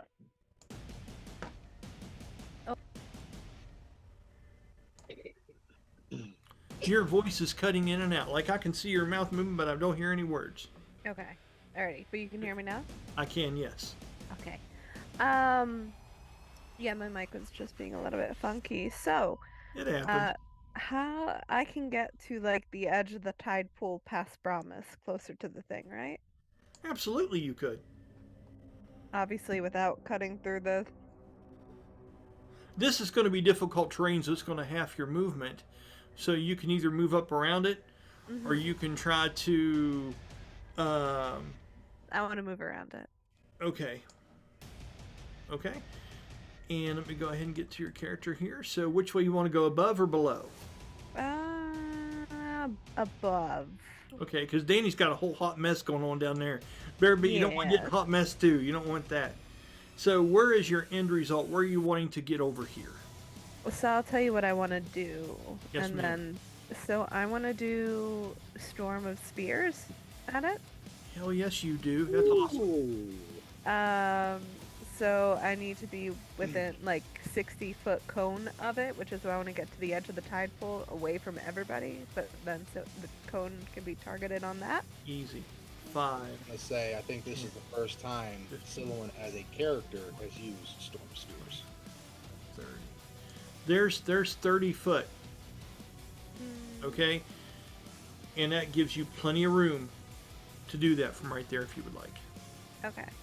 So I'm gonna do that. Let's see. What do I roll for that?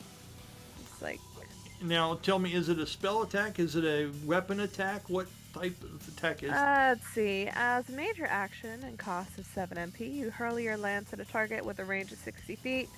As if a squadron of patron Skylancers follows your charge, multiple lances materialize in the air around your character and streak towards your selected target. Each creature in the cone must succeed on a dex saving throw. All creatures take 3d8 damage on a failed save, or half as much on a successful one. The damage of this type is the same of the lance. Is with yada yada yada blah blah Yeah. blah. So it's no attack roll. It just has a saving throw. Okay. So you roll 1d20 and you add your spell save DC number to that. That's going to be of those two little scrolls down there below your weapons and stuff. It's going to be the one furthest to the right. So the one scroll is your spell attack, and the other one's your spell save DC, and you want the one on the right. The little. The attack. Right? No, this one's just asking him to roll a DC if they're in the area. No. When you were asking about the scrolls, it's the scroll on the right You're with looking the at spell spell attack. save DC. Spell save DC. Okay, so the one on the left then. Yep. Alright, so I rolled a 13 and the spell save DC is a 7, so apparently our Dirty word 20. of the day today is dirty 20. Hell yeah, that's cool, man. Fair a lot. Okay, with minus 10 in its movement, and considering some of the things that's happened because of the ice and stuff like that, I'm going to roll the DC now, or the save, to see how it reacts to this. It failed epically. So go ahead and do your thing and roll your damage. 3d8, right? Yep, and was there any bonus? I don't think I could add the thing that Brahmus gave, the blessed thing, because I think that got used. It lasts until the spell ends. So That's what does just that on mean? attack. It's not the damage too, is it, Jeremy? No, it's an attack roll or saving throw. Oh, Right. So nothing to add there. I can't add weapon proficiency to that, can I? With the lance? You could add, if you're using it to cast that ability, I will let you go ahead and add your normal lance attack modifiers, because these are the lances of multiple different avians that are going through. Unless it has in the description there that there's something added to those dice, it's just going to be the way they are. Okay. So just a 3d8 then. I believe so, yes. And if it says there's a way to cast it at a higher level or it gets extra d8s added, later on. That's something to take a note of as well, but it may not say. Yeah, I don't think it bumps up until 11. Okay. With So- you doing that, and it failed by more than 10 when it rolled its roll. Ooh. Ones are re-rolls on this, so you don't take ones on this. Wait, how much did it fail by? It failed by like 12.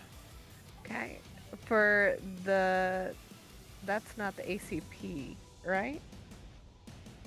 No, that would have been just its dexterity save. But what's Okay. your talk to me? What's your point? And maybe we can work something out. So I was looking at the combat tactics one page for her. And then there's the when your attack roll beats your target's ACP by 5 or more, you deal additional damage. Okay, in this case it wouldn't because this of the area nature of the attack it would not. I'm sorry. Okay. But ones are re-rolls on your damage. Okay. Real quick, remind me for a concentration check, it's 10 or half the damage, whichever's higher, correct? Yep. You. Correct. I believe that's right. Let's see, so I rolled an 11. 11 out of roll. 3d8. Yeah. Okay. Wah, wah. It's all good. That's not a bad number. 11 points of damage as you guys see these images come out in this cone-like fashion of multiple spears jetting out from her and streaming towards this character. It's a shotgun blast of radiant lances practically is what you're seeing. What else you got? Let's see, I'm trying to think, because that is that one attack? What's it say it takes to invoke it? Read me the very first or so sentence and we'll move forward. It is a major action and 7 MP. Yeah, so that's your major action. The neat thing about that is it would have hit everybody in a huge cone. Mm-hmm. But that's, yeah, it's going to be your major action. So you have a bonus action and your movement and things like that left. Okay, bonus action. I think with movement, I think I'll stay where I am. Okay. And for bonus action, I may do vicious mockery. Because I know we Okay. discussed that for her being potentially used as a reaction and bonus action. Okay. Go ahead and tell me the form of the vicious mockery and tell me what the DC is. Let's see. You already stuck your tongue out at it once, so you're going to have to do something more original than that this time. I'm bad at mockery. What's the DC? Let's see. 1d20. It must succeed on a wisdom saving throw. Okay. Like Mr. Miyagi. Haha, Daniel-san, you all wet behind the ears. Yeah. So, wisdom, but what you do is you roll 1d20 and add your spell save DC modifier to that, and it tells me what I have to outroll. Okay. I rolled a 12, and the DC spell save DC is 7, so 19. 19's really good. Okay, let me see if I can beat it. I don't use a lot of insults, so I'm drawing a blank. Me as the player. Go ahead and tell me what effect this has on it if it fails, and I'll tell you if it works or not. It just said if it fails, it takes 1d4 psychic damage and has disadvantage on the next attack roll. Okay, we're going to do that. The laughter thing would not have worked. Mm-hmm. We're going to do this one. So it did fail. Go ahead and roll the psychic damage. Hey, you're in the water. 3. Well, it's the spirits inside is what we're getting at now. It's becoming more evident. 3. 3 points of damage. And tell me what it is you're saying into the mind, and what are you saying to insult this thing? I'm curious as to what affects it in this way. I think she may quickly go like, Karsu, plug your ears real quick, and then Okay. start just hurling just I'm trying to think of whatever insults she would have heard from the. What's the name of what her uncle was? Blackguard. Vargas? I think. Yeah. Vargas was, he was the head of the Black Wing Guard in the city of Alluvia. He was your mother's brother, yes. Yeah, so kind of that sort of like any derogatory language she would have heard in like basic training. Okay, that makes sense. you white wing, skinny armed. I'm sure it's all kinds of good shit. Okay, that makes sense. So with the best kind of sailor lingo that Silliman can pull off with, she's just cursing out this fucking thing, and it has a minus 1d4 to saving throws of what type? It has disadvantage on its next attack. Oh, okay. Disadvantage. Next. Got it. Okay. All right. Is that the end of your turn? Mm-hmm. Okay. Let's go ahead and mark that in. All I can think now is just like the greatest of all time drill sergeant. Yeah. Lines just being thrown out. And now it is Karsu's turn. Okay. And on her turn, she will invoke. Make sure I'm getting this right and doing it the way I need to do it.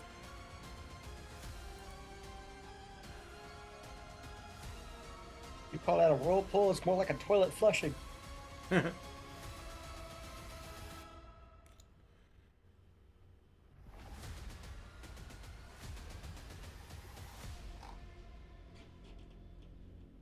In that moment, Killtusk, you hear Karsu's voice. Okay?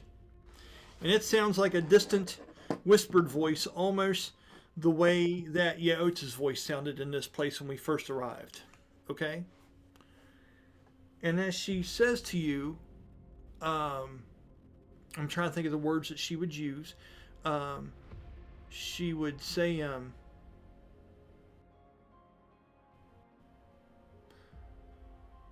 let's see. Aim true. You are the beginning of the Atlati warriors anew. And when that happens, I need you to roll me a charisma check.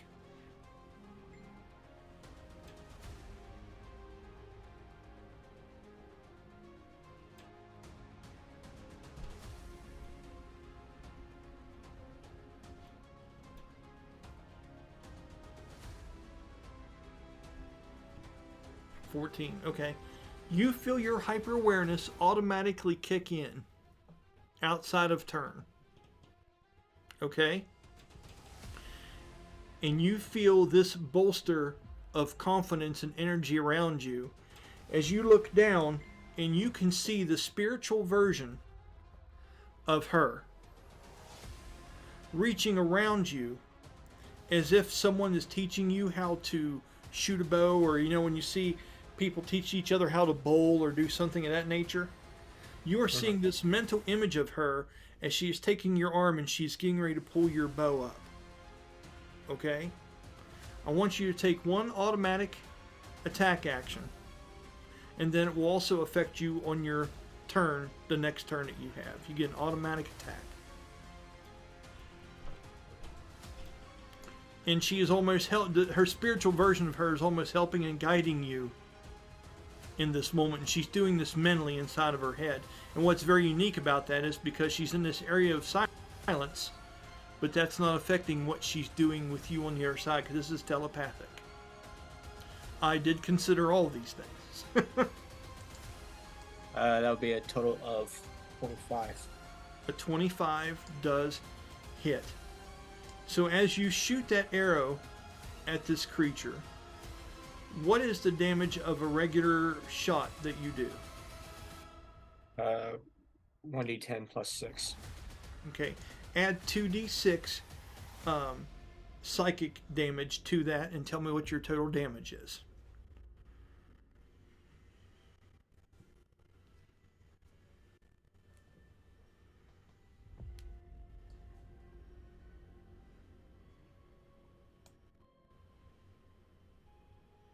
It's called Scion's Embrace. Is the name of the ability.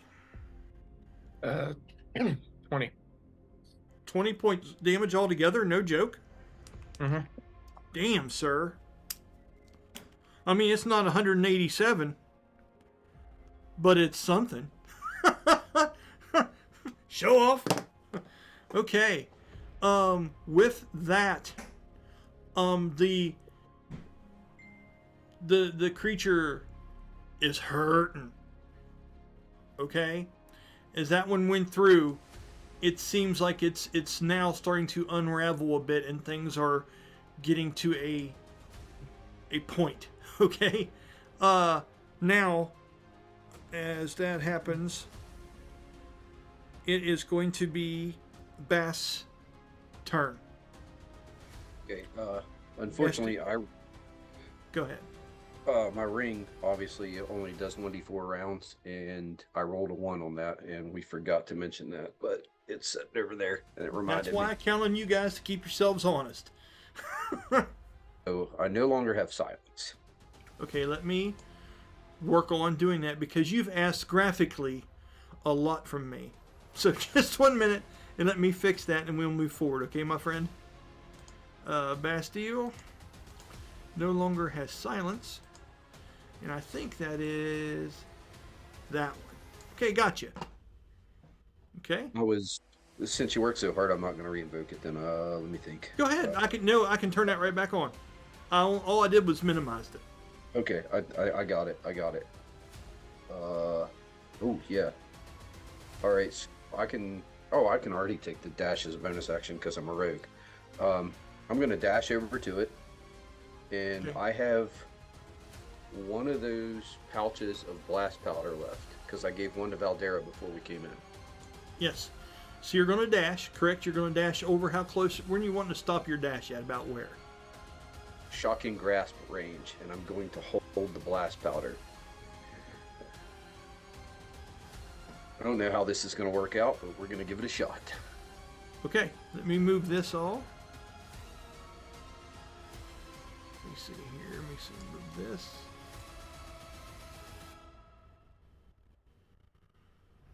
Okay. So you're within 5 foot of it. Okay, when I make shocking grasp, I'm holding that in my hand, so it'll invoke the blast powder at the same time, which does 10 lightning damage on top of my shocking grasp this way. I got a feeling I'm going to take the damage too since I'm holding it. Well, yeah. But so you went right up to it. Okay, and you held blast powder out in your hand. Yep. And then you ignite it with shocking grasp. And you're setting it off right there in your arms. Can't think of any other way I can set this off, so I can either just do base shocking grasp. I could do my shocking grasp, but if I want to add the blast powder electric to it, I'm going to have to. It's the only way I can figure out how to do it. Okay. So we'll give it a shot. We're going to make an attack roll to touch him with shocking grasp. Yep. This one's kind of funny with shocking grasp. Oh, if Do I I can, use my this is dex? all funny. Do I use my dex to make that attack roll like I'm making a punch or an attack, or do I just use the spell attack roll since it's technically a spell? That's one I've always been Well, curious here's the thing. I would let you use just the dexterity for making a normal attack with it if it didn't have arcane components in the casting of it.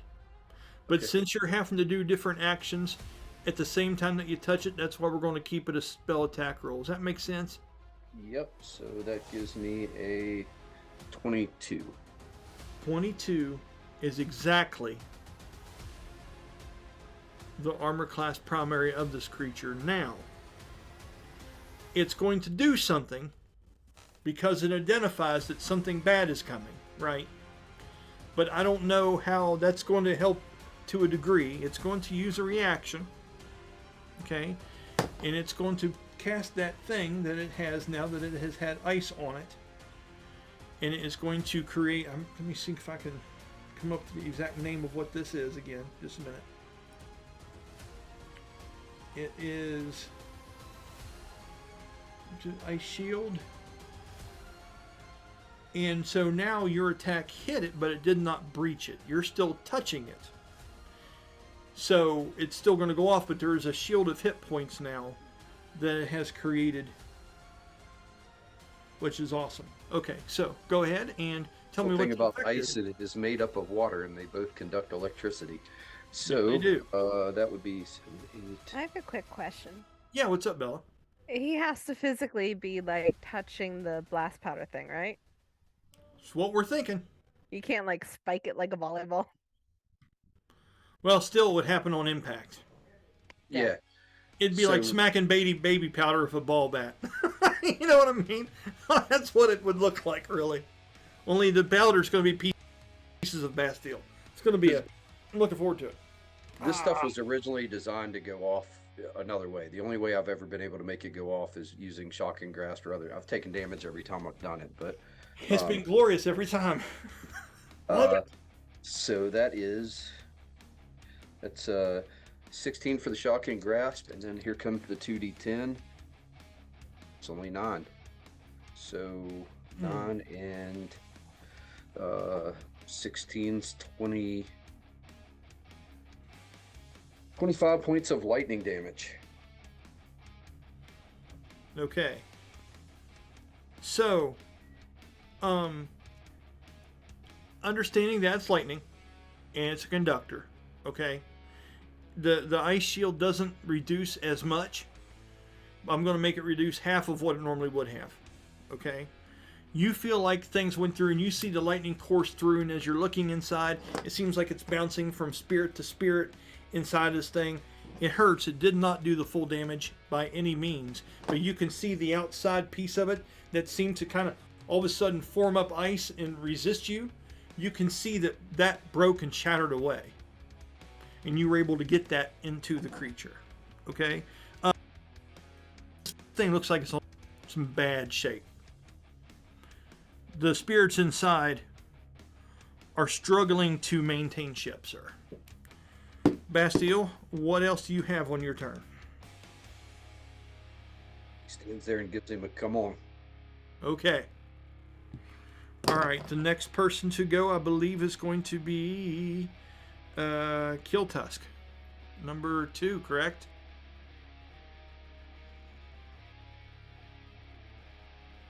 Yep.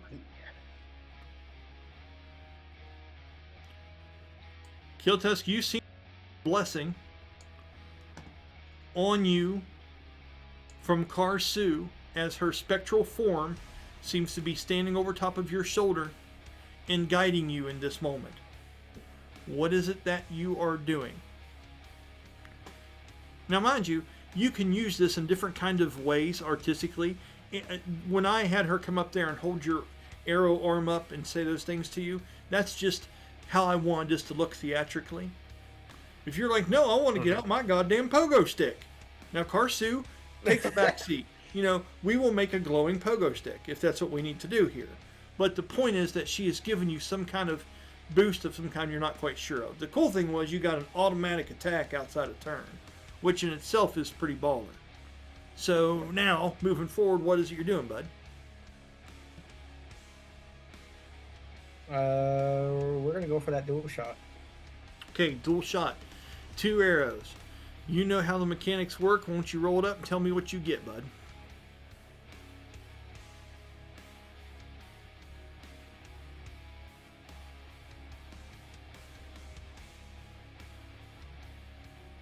Would be 23. 23 to hit? Pass it. Okay. That was for the DC of it. DC for the shot. Because for the freak to work, I need to make a successful dex saving throw of a DC of 15. Okay, and you did. So now you're able to shoot 2 shots. Now, normally, didn't we say that they have to be separate targets or they have to be within 10 foot of another? And since this thing is bigger than 10 foot, Yes. both arrows are able to hit the target. That's smart. Yes, good job. All right. Danny's like, he didn't say that. That was a good job of yours, Brian. Danny's got that look on his face like, what the fuck?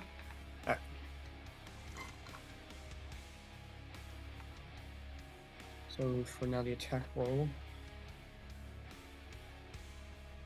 Right? Yep. Alright. And does this just get one attack roll for both arrows, or do you get to make 2 attack rolls for 1 attack's worth of things? You're the one that knows how it works. You just gotta tell me. Yeah. Yeah. In addition to both attack rolls being successful, so both shots both require an attack roll, but there was The damage is as 1. they're both. Yeah. Yep. I knew. I just want to make sure you knew. Go ahead, buddy. All right. What So were your- one arrow was 27. that hits. The other arrow is a 24. The 24 also hits the creature. As you're shooting straight from the back of it, and as it's dispersed and dealing with Danny and putting up ice shields and shit, it didn't quite see you coming. Both those attacks hit. Go ahead and roll the damage of both those attacks and turn that into 1 total.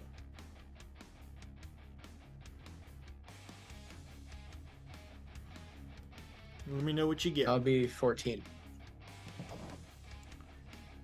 14 points of damage from both arrow attacks combined. Mm-hmm. Okay, and I'm just curious. That's fine. That's cool. Tell me what your arrows do. They do 1d6 or 1d8? They do 1d10. They do 1d10. And then what's the bonuses you get to them? What's the bonus to your damage when you shoot with an arrow? 6. The bonus is 6. Okay, so you got 6 plus 2d10, and you got a total of 14? Oh wait, no, then it would be 8 then.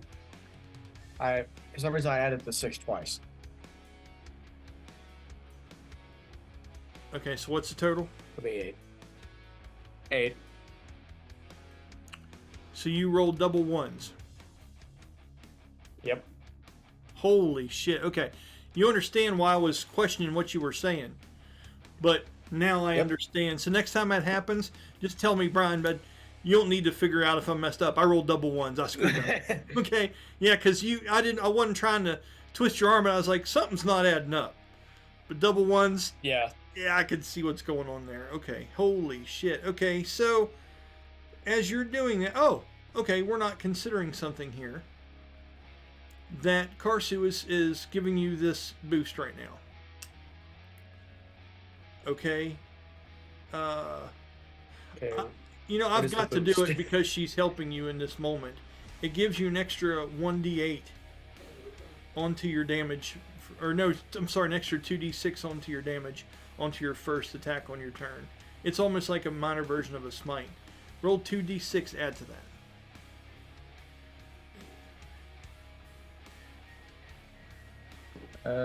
I'll just put it back to 14. Okay, 14. Okay, and what else you doing? That's your first attack. That was your dual shot. Mm-hmm.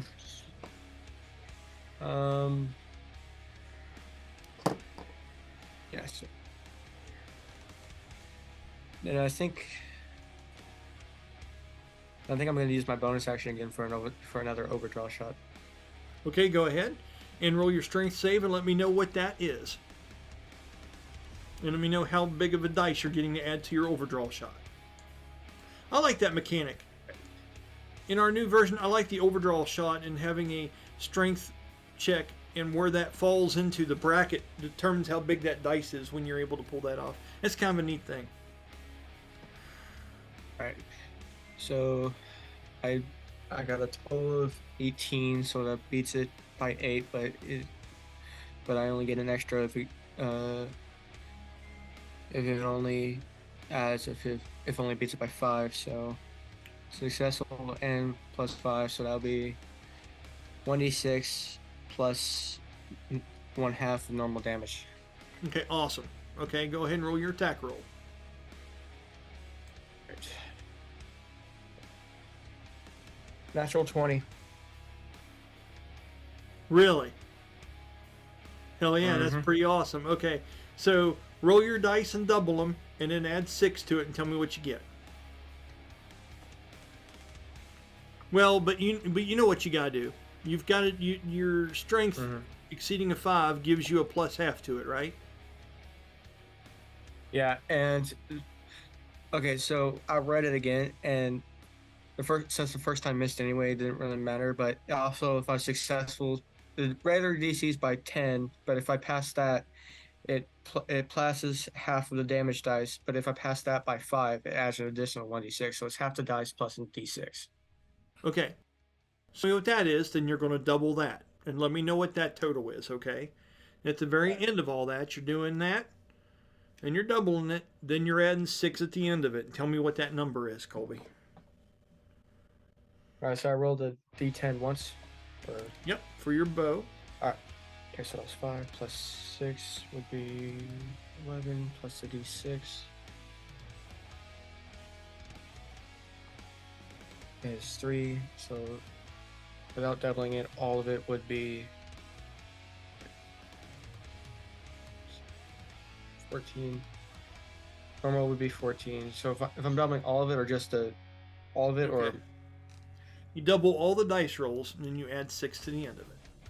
okay, so 10, 16 plus 6 is 22. 22 total. Mm-hmm. Paint me a picture. What's it look like?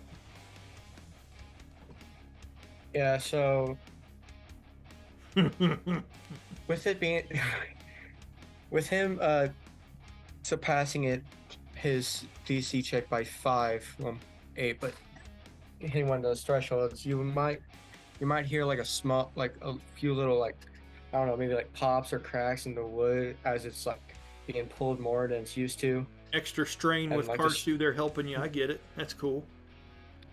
Yeah, and then as he lets go, you might even hear like a loud snap as it's for like since I really forced it out a lot. I paint the picture, but it's not coming out right.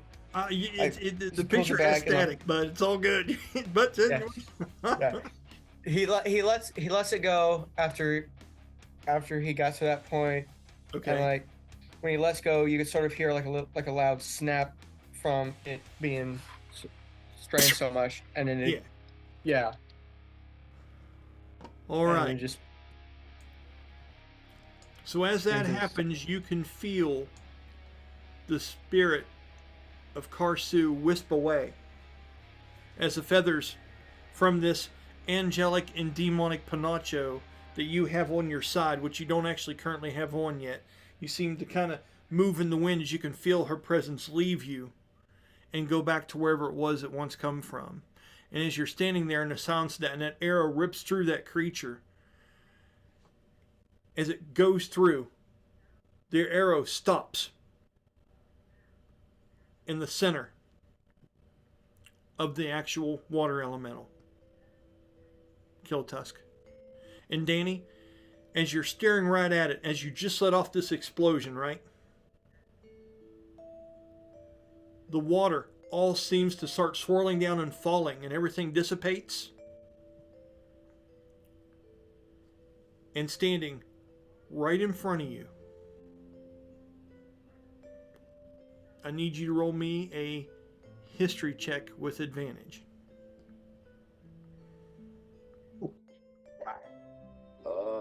It's a history. 28. This is what you see. Killtusk, you can see us from a distance because you have heightened awareness right now. She enacted that in you. And this happens 5 foot from you. Like she's round the other side of where this stuff was. And as that water winds down and leaves around, the water seems to take on a feminine form.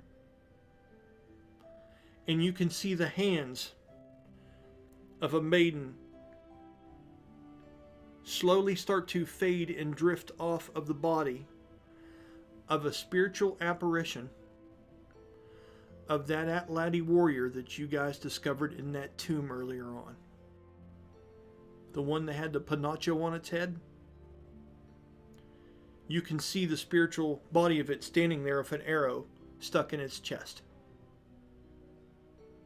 The one that Killtusk just shot. And as it looks down, the maiden in the water, moving away from it. What did you roll in your history check again, Danny? 28. A what? 28. A 28? It looks like this is a version of Yota. And now some things are starting to make a little bit of sense to everybody. To you especially. And you see it right there. And this thing looks into your eyes, Danny. With empty eyes. As it reaches down and pulls out the arrow. And just drops it. And looks up at the ceiling. And dissipates. And you can see the water running along the floor and running back into the channels and the canals and things that are in this place. And the room falls silent. What do you all do? Part of me wants to do the Conan rogue thing and stab the... But no, Bass just turns on his heel and starts walking towards the Seraphim as he dismisses the spells. Okay, Karsu, in seeing what your arrow actually took purchase in and the scene up ahead, I'm just curious as to your mindset. What's some thoughts that are going on? And tell me what your first action is after that whole scene transpires.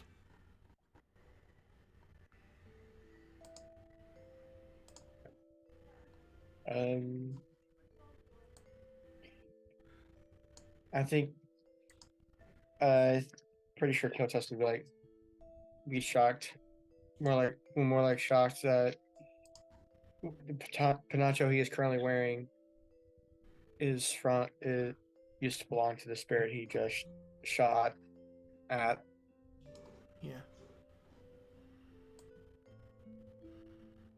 Selwyn, you would see that Karsu, all of a sudden she falls down on a knee, and you hear a little bit of a sigh come from her down here in the corner. As she falls, and you can see her eyes go to normal color again, and the light seems to dissipate, and the runes and the markings that are painted upon her seem to dim down as if they had this arcane glow to them. They seem to subside, and she seems somewhat weakened. So when you see this, and Brahmus, you notice this as well, standing in that area with those two. What are you doing in this moment? Me? Either one of you. Take turns, have fun. I mean, Sylvan's definitely going right over her side to be probably not saying anything, but maybe kind of crouching down by her side. Okay. And Brahmus, when you see this scene, you notice Silwan playing the protector as always.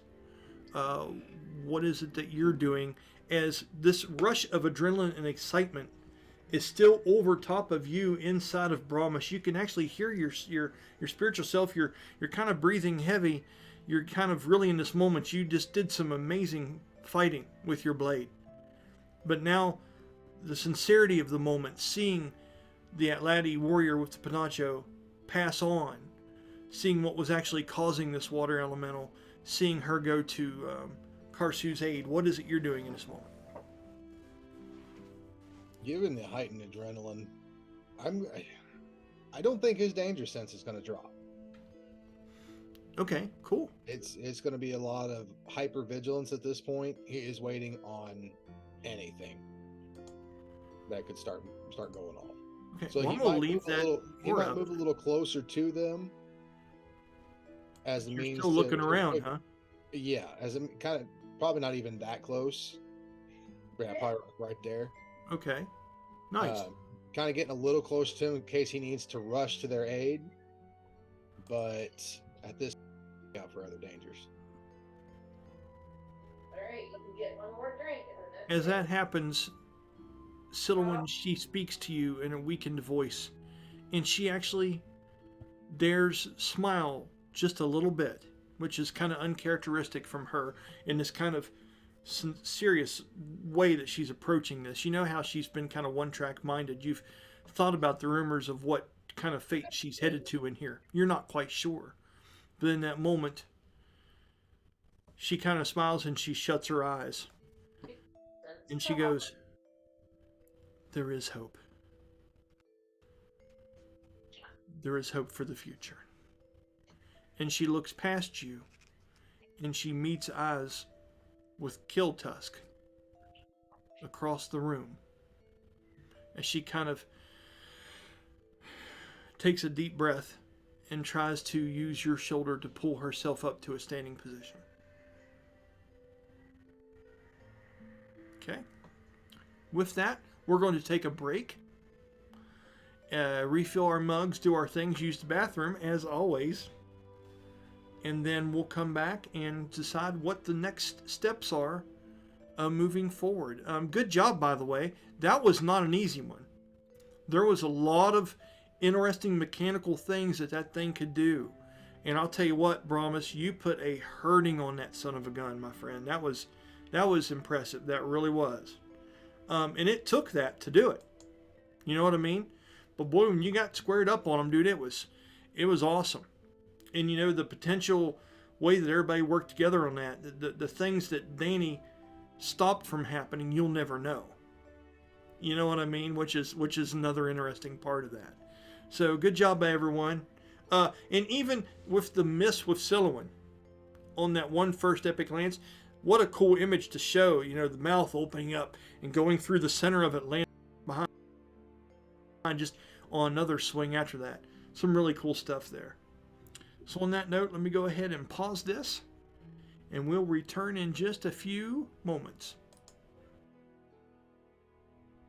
And we're back. Good deal. Another good break. And we're recording. Everything's working. Okay. So, now that we've been through this scene and everything has dissipated seemingly, I want you guys to role play this out. Okay? Once again, I'll tell you what you need to know, but if you don't give me a direction, you guys are just going to be standing there staring at each other. Okay? So, you've got this room, for now, seems to be passive. The big bad seems to be defeated, and you have things to explore and things you can take a good look at now. But you also have some other things in here that you have not accomplished yet. So it depends. Are you going to be able to move forward? Will you have to backtrack? Will you find a way around it? It's completely up to you all how you approach this. There's multiple options here. Okay? So, Danny was the first one that mentioned that he was going to go up and take a closer look at things. I'm going to start with you, Danny, and then I'm going to go with Killtusk, okay? And then I will take care of Brahmus, Silouan, and Karsu all in one group as they come up from the other side or go wherever they choose to go, okay? But first we're going to deal with Bastille just because that seemed to be the order of events. So, as you get up here, there's a new thing that needs to be read. Now that you're on this side, and Bastille, since you're the one that said that, I'm going to let you be the one to read it. Okay? I believe it is T22. So let me bring that up, and I will let you read that. Just a moment.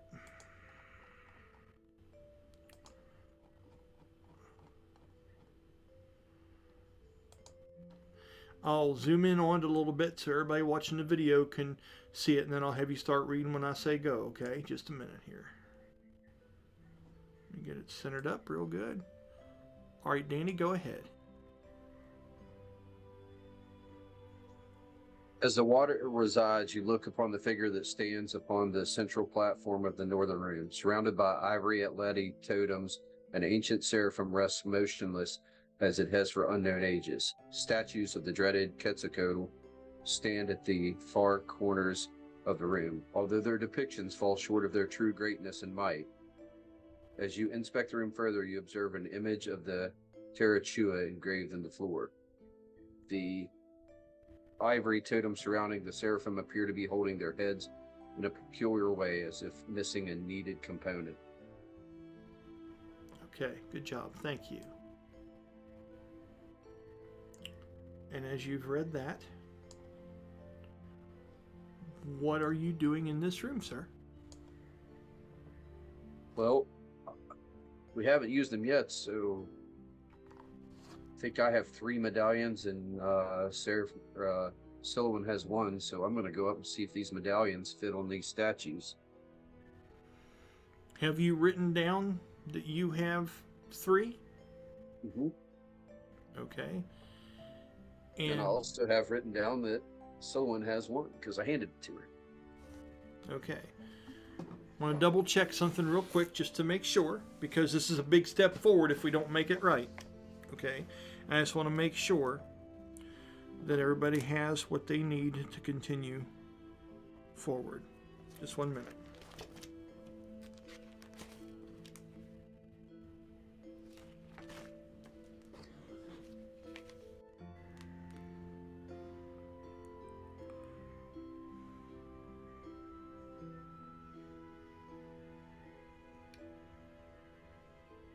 Okay. And then one more thing I have to look at. Talk amongst yourselves while I'm reading over some things. Killtusk, as you see Danny approaching up at the pedestal or the platform, and he stands up on the ancient engravings of the Terrachua, the creature that you people have feared from legends for years. What is it that you're doing in this moment? I think he would just be looking at the statues, seeing if there's anything special about them, knowing how most of these statues have at least some going on, like underneath them or inside them. Okay. Okay. So with that, Danny, as you approach, just 1 second here. What is the first thing that you're doing? As you do, give me an idea of your demeanor. Are you looking for traps? Are you just walking up to it? Just so I can get an idea of your movements in this space.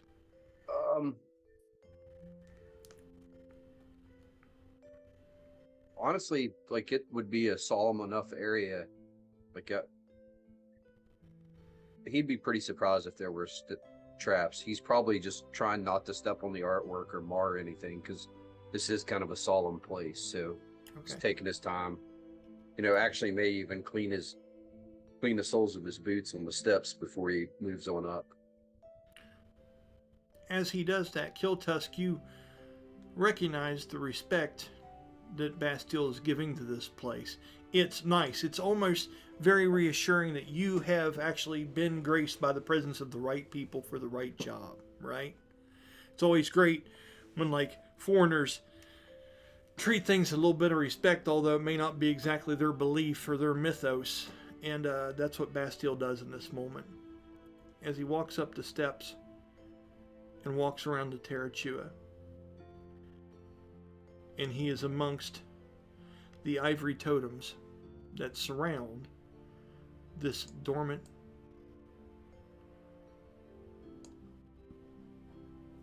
motionless Seraphim. What's the play? What are you doing, bud? Examining it and seeing if there's a place to fit a medallion. Okay. Go ahead and roll your check, but don't tell me what it is yet. Okay. Jeremy, the 3 of you, Brahmus, Silouan, and Karsu, now are down here to the lower southern part of the room. Karsu seems to be up and moving okay at the moment, and is walking up and looking ahead now, and is walking up towards the Seraphim, and kind of nods and asks Silouan to guide her up there. What are you doing? Are you still on alert, and are you kind of leading the way and being cautious as you go, Brahmus? That's exactly what I'm doing. I'm keeping them directly behind me, but I'm moving at their pace, but ahead of them, Okay. and doing so cautiously. If I need to swap around behind them, I will. Just kind of maintaining that state of awareness. Okay. And Silwyn, and either one of you, if there's a conversation you want to have with anybody in this moment, feel free to do it. If there's anything you want to say that you need to have a chance to, do that now or forever hold your peace. Okay. Brahmus, as you go up here, you can see Danny at that moment kind of tiptoeing around the side of that Terrachua image. And you're now getting very, very close to this Seraphim. And it is eerie how much it resembles you. There are subtle differences just to the way it's constructed, as there would be if differences in people. But make no mistake, this isn't some kind of statue. This isn't something that can be animated by the use of gears and an amazing attempt by any means, but still primitive compared to what you and what this thing appears to be. What are you doing when you get up close to this? You see Bastille looking, and he seems to be searching through his own belongings as if he's getting ready to try to have some kind of interaction with maybe one of these totems. I'll look behind me and make sure that Scylla and Karsu are up on the same platform and steady. Okay. And I'm going to walk over basically right in front of the Seraphim. Okay. Scylla, do you have anything in this moment? Are we good to move forward? I guess fishing out the medallion thing that Danny mentioned. Yes. Because I think that was probably gathered when I was not manning Silwan. Yeah. So yeah, helping Karsu up and fishing that out of a pocket somewhere. Okay. As you do, Karsu gives you a look. And she stops. And she seems to stand in some kind of stance of prayer. And she looks up at you and she holds her hand out and she gestures as she looks at the medallion that you have. And she gestures forward.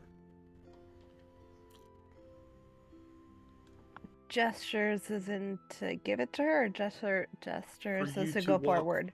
As you to walk forward with it. Okay. She wouldn't take that away from you by any means. Okay. I think she nods. She does similar to Bass by kind of clearing off her shoes and gets close to one of the totems. That's really cool. Okay. As this happens, Killtusk, you just kind of stand back and watch this from afar? Are you investigating the room or the statues or anything of that nature? What is it you're doing in this moment before I move forward with these three? I'll be investigating that statue and pulling my blinker out of it. In which statue and doing what? I'm sorry? The Kutsu coat, right? Okay. You're Yeah, that one. investigating it. I'll Okay. be and pulling the blinker out of it. Okay. Go ahead and roll me an investigation check.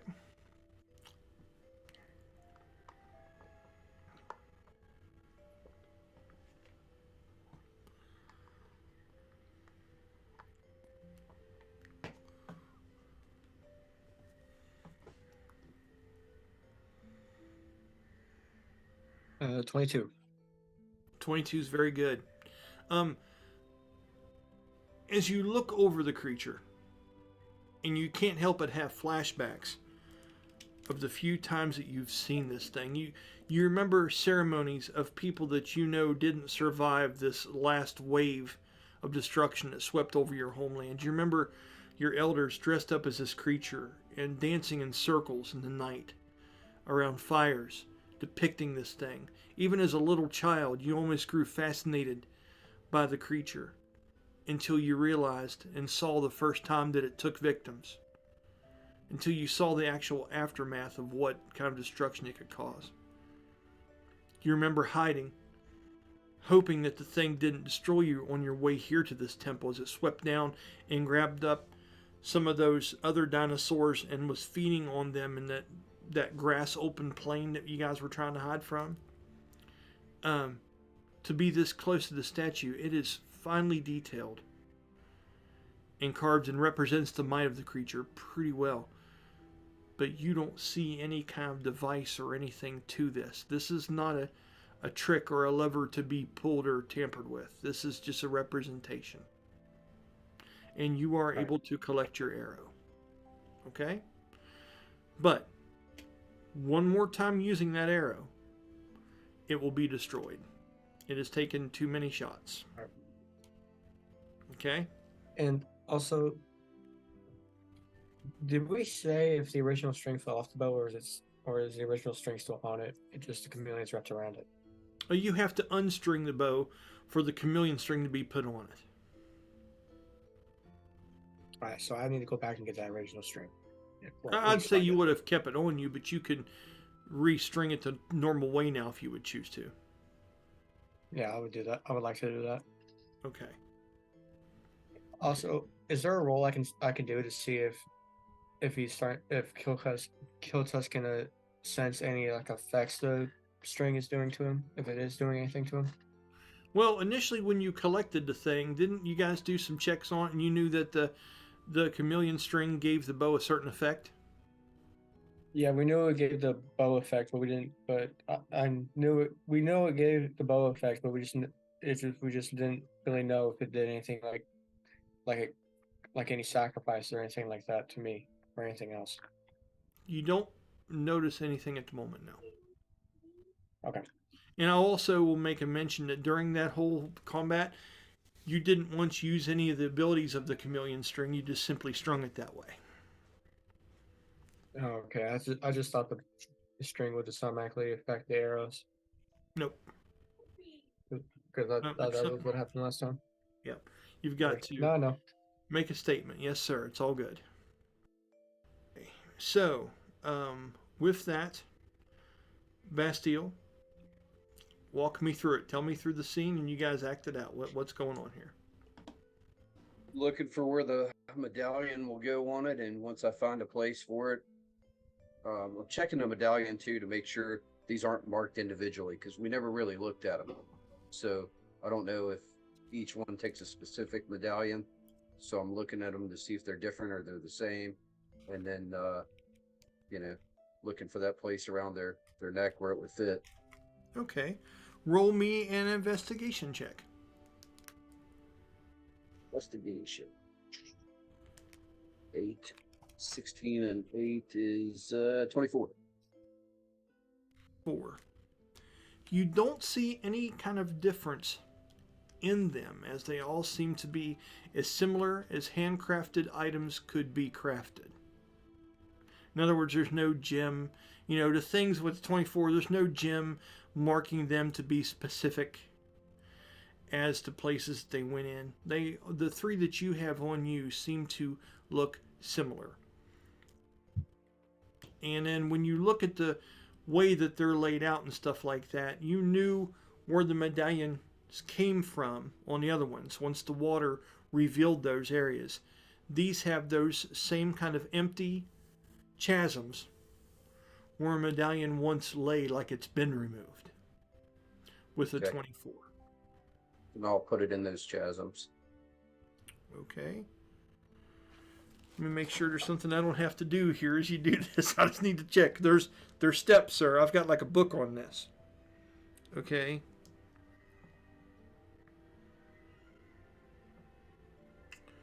Okay, hold on for just a minute. Okay. Ooh.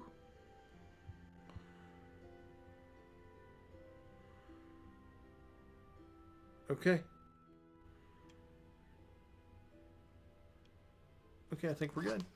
All right, I need to open up something, and then we're gonna see what happens next. Just a moment. Let's go ahead and go with. Okay.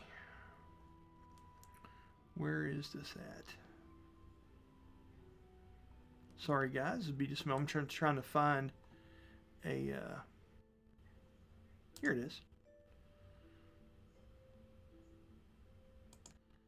Got it. Okay. The one that you're beside, you hang the necklace on its neck, and it seems to fit into place. But as it being the only one of the four, nothing seems to be activated. Do you continue on this course as you encircle? Yep. I'll go around it counterclockwise. I'll go to the back one. Okay, Silouan, you would see what he is doing in this moment. Are you going ahead and following suit, or do you have another plan? No, I would just sort of copy the same movement with the singular one and then take a step back. Okay, and just for the hell of it, for me, roll an investigation check, please, Silouan.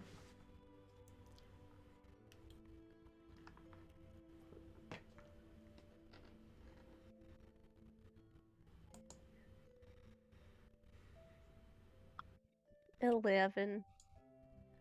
11. That's good enough. That will work. So as you do that, I'm going to position you guys. Silouan, you are right up here by this one. Bastille has circled completely around. And there's this moment of tension. Before he puts the last one in, Yeah. he looks over and he says, Killtusk, you want the honor? Colby, what are you saying in reply to that, buddy? He shakes his head yes, and will step up to step up there to put it in.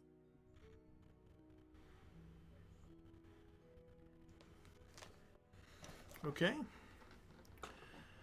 So, as that happens, Bastille, do you hand that to him as he hops up over and comes over towards you? Yep.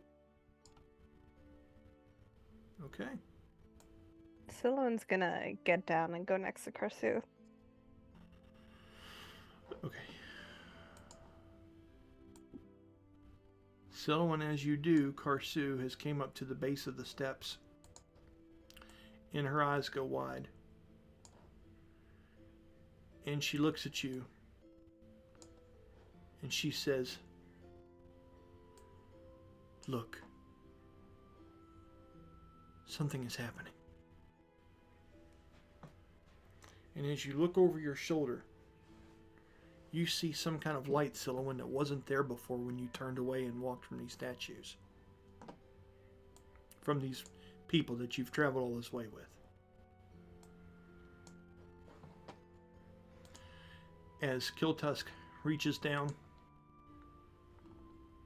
and puts the medallion, the fourth one, around the neck of the last Atlati totem up in the top,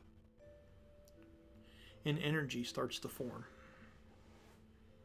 around these beings, these ancient relics. It begins to pulse from between them as power shoots out and their eyes light up. The power seems to arc to and fro and across the Seraphim standing in the middle. And as that happens, and Brahmus, you're standing and you're looking straight up at almost the mirror image of yourself.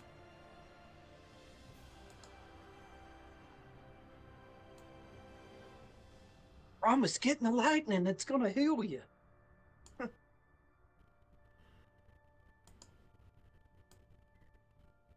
All of a sudden, pieces start to illuminate on the great statue.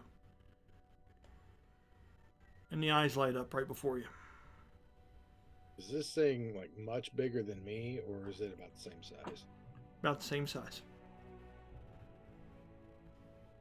And as the eyes light up, and you can see the energy pulsing through this creature that is now possibly awakened. As your face on your video is like another shock. Hey, he's back. You hear a One of voice. the lightning bolts. I'm all right now. You hear a voice.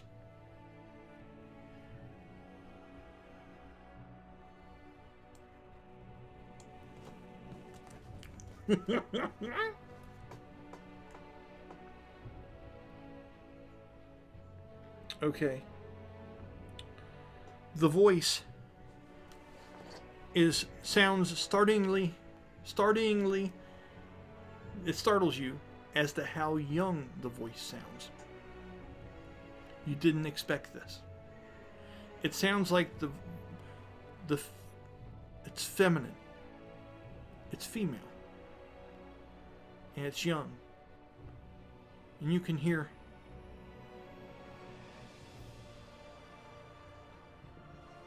"Who are you?"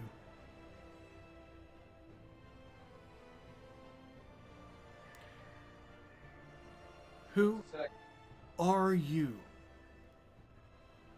Can you hear me?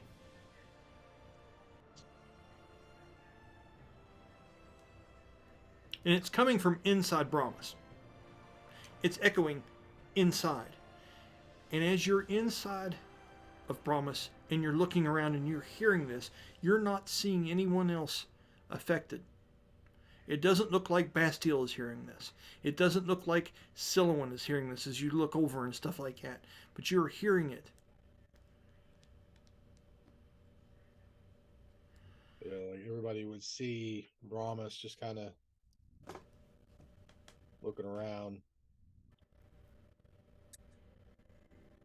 I can hear you. You can hear me, and it echoes. Okay? And it says, it's been so long. And it echoes.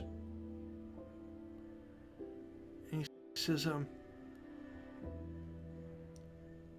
are we living or dead? And it sends a chill through you. You don't know how to respond to this. This whole time, Bastille, as you're seeing this energy go through this, the energy arc dies down. But the Seraphim, once the aura wears off, seems to still be activated. And Brahmus is just standing back staring into the face of this thing as the two are just in silence, and it is just killing you. The rest of you may feel the same way. There's just some you don't know if this is tension, if this is something you need to leave alone. This is a very odd moment here. I step down beside Brahmus. As I do, I pull my hood back and I let the runes show in my eyes using the angel sight, and let the runes that sometimes light up on him light up. Like he pulls his sleeves up and lets it go so that it can see I'm marked. Okay. I think at this point, Brahmus himself probably would have been in that. He'd probably be in the same situation as he is, like if he's in his trance. Like Mirk has stepped away from the controls. Okay. And that echo lingers. She, this younger voice. I'm not talking like, not Karsu young, but close, right? Echoes again. And it says, I don't remember. I can't. Please.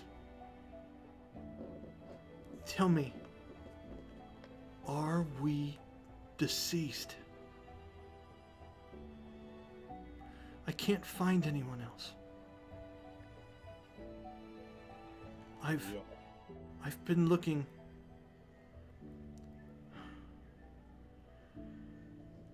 I've been looking. And it just endless words. There's just nothing after that. This is the sound of a person that is in distress and is just beside themselves right now. What do you say? Come to me. I will help you. You have to be a little louder, Jeremy. I couldn't hardly hear you. Come to me. I will help you.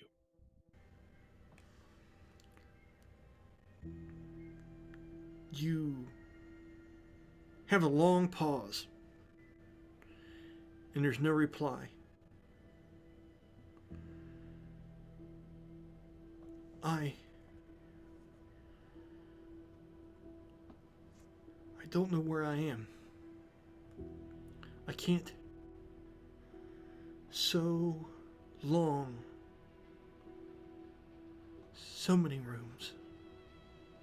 So many memories. And it echoes. Tell me what you see. You hear this voice, you hear the audible swallow and a gasp.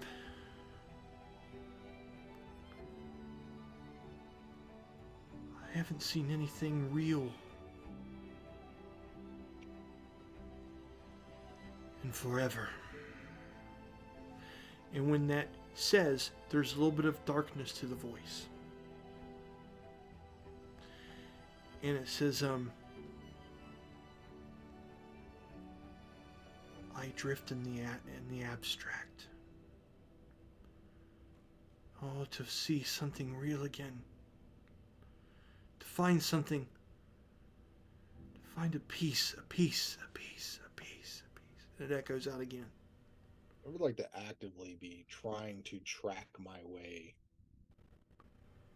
towards these echoes. Well, that would mean, okay, so if you do that, you're going to have to go out to the main spiral stairway, the main opening that shows all the different doors. You're going to have to leave this room and go into that interconnectional place. Yep. Right? And as you go and you open up that door, the light inside of there is different now than it was before. Okay? Whereas when you looked down before and it got to be more and more darkness, and when you looked up before and it got to be more and more light, there are different pieces that are lit up in this place. There are more doors, but what's crazy is, whereas you have mastered and navigated inside of Brahmus for years, this almost startles you to the point where you almost step back into your room, Brahmus, because there are so many more fucking doors now. And the way they fade in and out of existence, almost like those Atlantic warriors that were walking through the walls in this place. You almost feel like just by being close to the Seraphim, the dimension inside of it may be somehow crossing into yours, and you can't tell where one stops and the other one starts. I don't know how better to explain it than that. It's just like someone else's, and you see these doors kind of fade in and out. They don't look familiar to you at all. They don't look like the doors of your memory, which are scattered in your Seraphim. These look like they were created by the same hands that made the Seraphims themselves. And when I'm talking about endless, when you step out, I'm talking like countless more doors, sir. The hallway is bigger, more expansive. Whereas before you would have went over and you would have seen an expanse like a bridge, you are walking into what looks like a Grand Canyon-esque large space inside of here now, of nothing but just doors. Yours fall pale in comparison. Now, correct me if I'm wrong, from a lore standpoint, when angels died on the battlefield and they were absorbing into the still fighting angels, Yes. those ones still fighting would inherit the memories of the ones who died, right? Yes, to a degree, yes. So whenever one of those angels would finally take over a Seraphim, they would have all of those memories. You're catching on. Gotcha. Mark's thinking, oh shit, I'm dealing with a legitimate angel. Yes, that is what you're thinking in this moment. are you communicating any of this to everyone outside that is like just like dying right now, just not even knowing what to think in this awkward silence? I'm not at the controls. So not being there, I can't say anything. Okay. Can I place like Silouan right next to him, probably checking Absolutely. out his deal? Okay. As you go over and he still has that aura radiating around him, roll an investigation for me, Silouan, and then I'll tell you things based on your roll.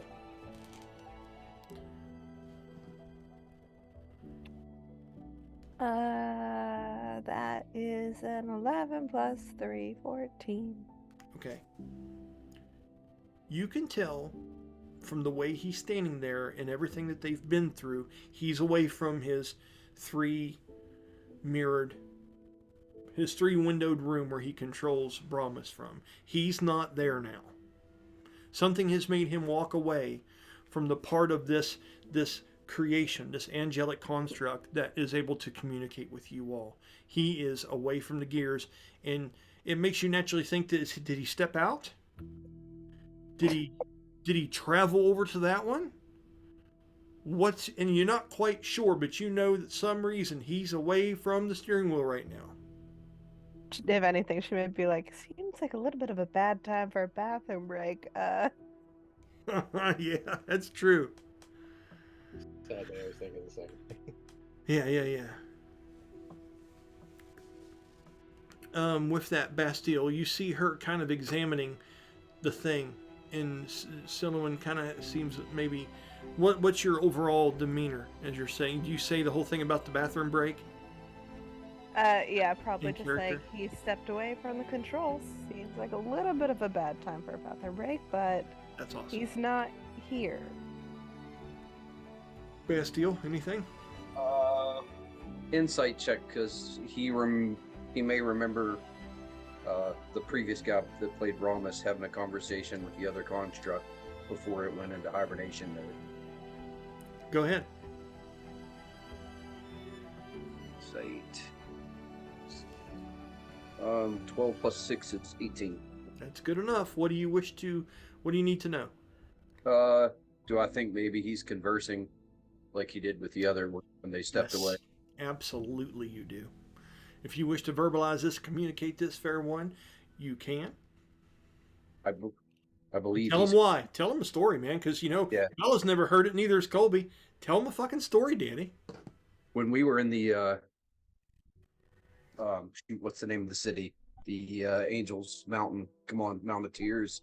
Alluvia. When we were in Alluvia,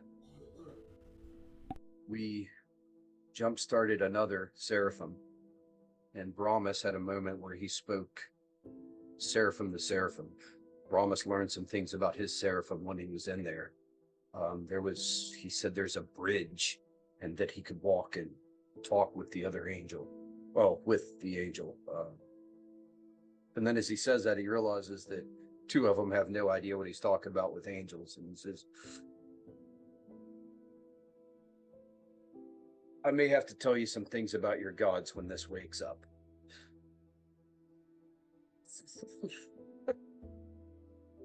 You're muted, Brian. No microphone drop there. That's just like, I may have to tell you a little bit of something about your gods. Boom. Just walk away. That's great. I'm trying to think. Killtusk was basically just. Killtusk is mainly just looking at him, like, and how much myths he has been told over his life, or like seeming to be coming true. Yeah, I mean, you're living the legend right now, bud. This has been a crazy experience for Killtusk. For you and Karsu, right now you're seeing Bast lit up with runes that you've not seen before, but you know that they're runes that are around stuff like this. To a degree, Danny. Yeah. To a degree. Yes. Okay. Bella, were you saying something there a minute ago? I was gonna say that I imagine probably heard something about Seraphims from Ignatius, no? You have. And you was she there during that, Danny? I think you had brought her up there with you, yeah. Mm-hmm. So It what? may not be something that she remembers because that bump on the noggin. she Roll took. me a history check with disadvantage. I love it. Because we decided that was how we were going to reveal parts to you. Well, I rolled a 2, so she remembers nothing. No, something looks familiar. Short-term memory loss. Yeah. But Wait for what it. Danny's saying, and what Bastille's saying, you feel like you're lining up in your head that you would have had to have been there. If they collected you from the bottom, and you were the one that showed them the passage to get to the Avian City of Dreams, Alluvia, why don't you remember this? You were there. You saw Ignatius working on excavating the ancient fallen angelic citadel. It's the reason why your home floats, for God's sake. You should know this. And there's parts of it that you just can't recall. But you get little bits and pieces and flashes. Like you remember there being a lot of tension. You remember there being uncertainty the last time two Seraphim were around each other. You remember a flash of a look of that militant stature of Vargas, your uncle, with the helmet on, with the visor, and the large spear, the Dark Star, at his side, of his black wings folded down in a passive form, standing there watching us from a distance. And you can remember the reflection of flashes of light across that silvered helmet that he wore. That's very similar to the same light that radiates from both of these ancient beings now. Last time You we can't tie it had together. this. Last time this happened, the angel made the decision to let Mirk stay in Brahmus, and he chose to stay in the reconstructed Seraphim that the Alluvians had built.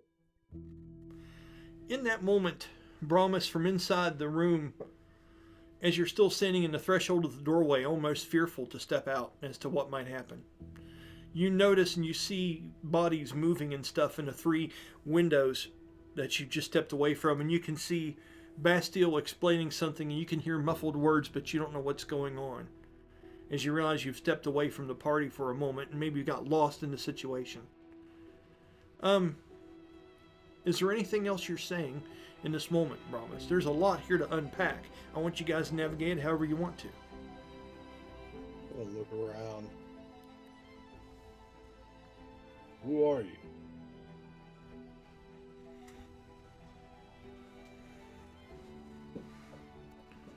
She says, You do not remember me. I am Ambriel.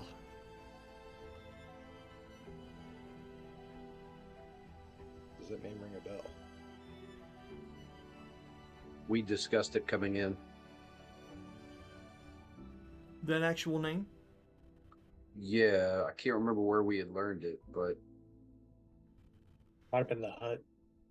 okay. What was it? Back in the hut. She says her name is Ambriel. You realize and recognize it as being angelic. But she sounds like you should know her. If you're in one of these. If she can sense you, you should know her. How do I not know your voice? It says to you.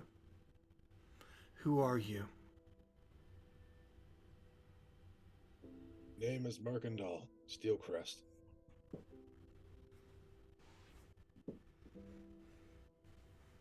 There's a silence. You can feel that she's pondering that.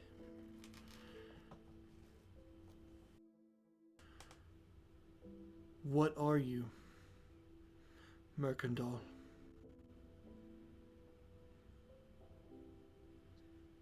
Well, truly, it depends on who you ask. To me, I am a ghost who earned the right to pilot a You got to speak up, dude. I can barely hear you. I am a ghost that earned the right to pilot a Seraphim.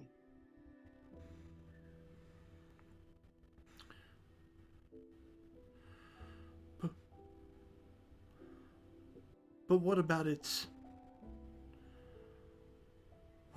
sentient soul?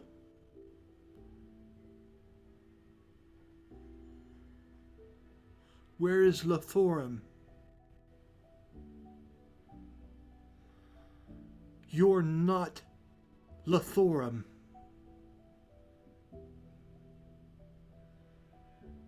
How does this happen? Happen. Where have I gone? And then you start to hear a collage of woeful kind of expressions. Where have I gone? How long has it been? And they all intertwine and interrupt one another. As all these memories are coming at the same time, you hear the, how long have I been gone? Who is this? Am I being deceived? And then you hear one thing that stands out, the very last ringing. My God, the demons won. Ulran is lost. And with that, we're going to end for tonight.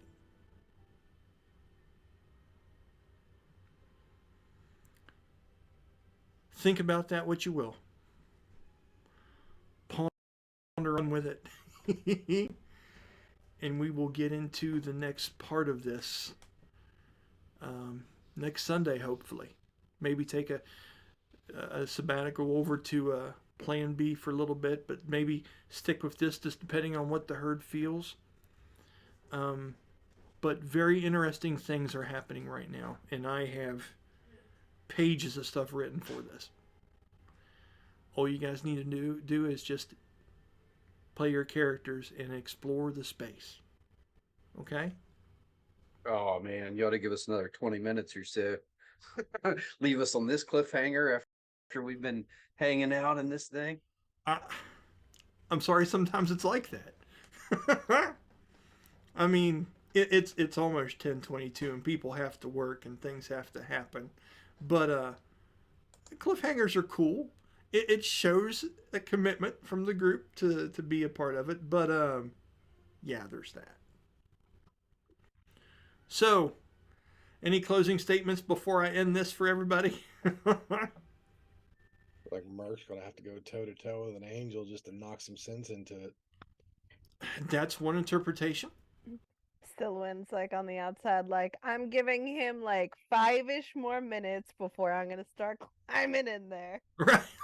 Yeah, just because she can get her way in there. I don't know. Can she activate that of her own accord, or do you have to present the passageway? I think I've got to present it, but I don't know. I kind of always assume that, but she may explore other options. We may see what the hell happens here, right? Yeah, if he's still Break out the MIA, can opener. They fucking can't open her. grabs like a crowbar. All right, he's not coming out. I'm going in. Yeah, going in through the eye socket. It's all good, man. Got to make it happen. All right. We can too. Right on. With that, holy cow, we're going to go ahead and end. Once again, Brian Kynes and these awesome folks here. I hope you enjoyed this as much as I enjoyed crafting it for everybody. And we'll hopefully see you guys again next Sunday. Take care of yourselves.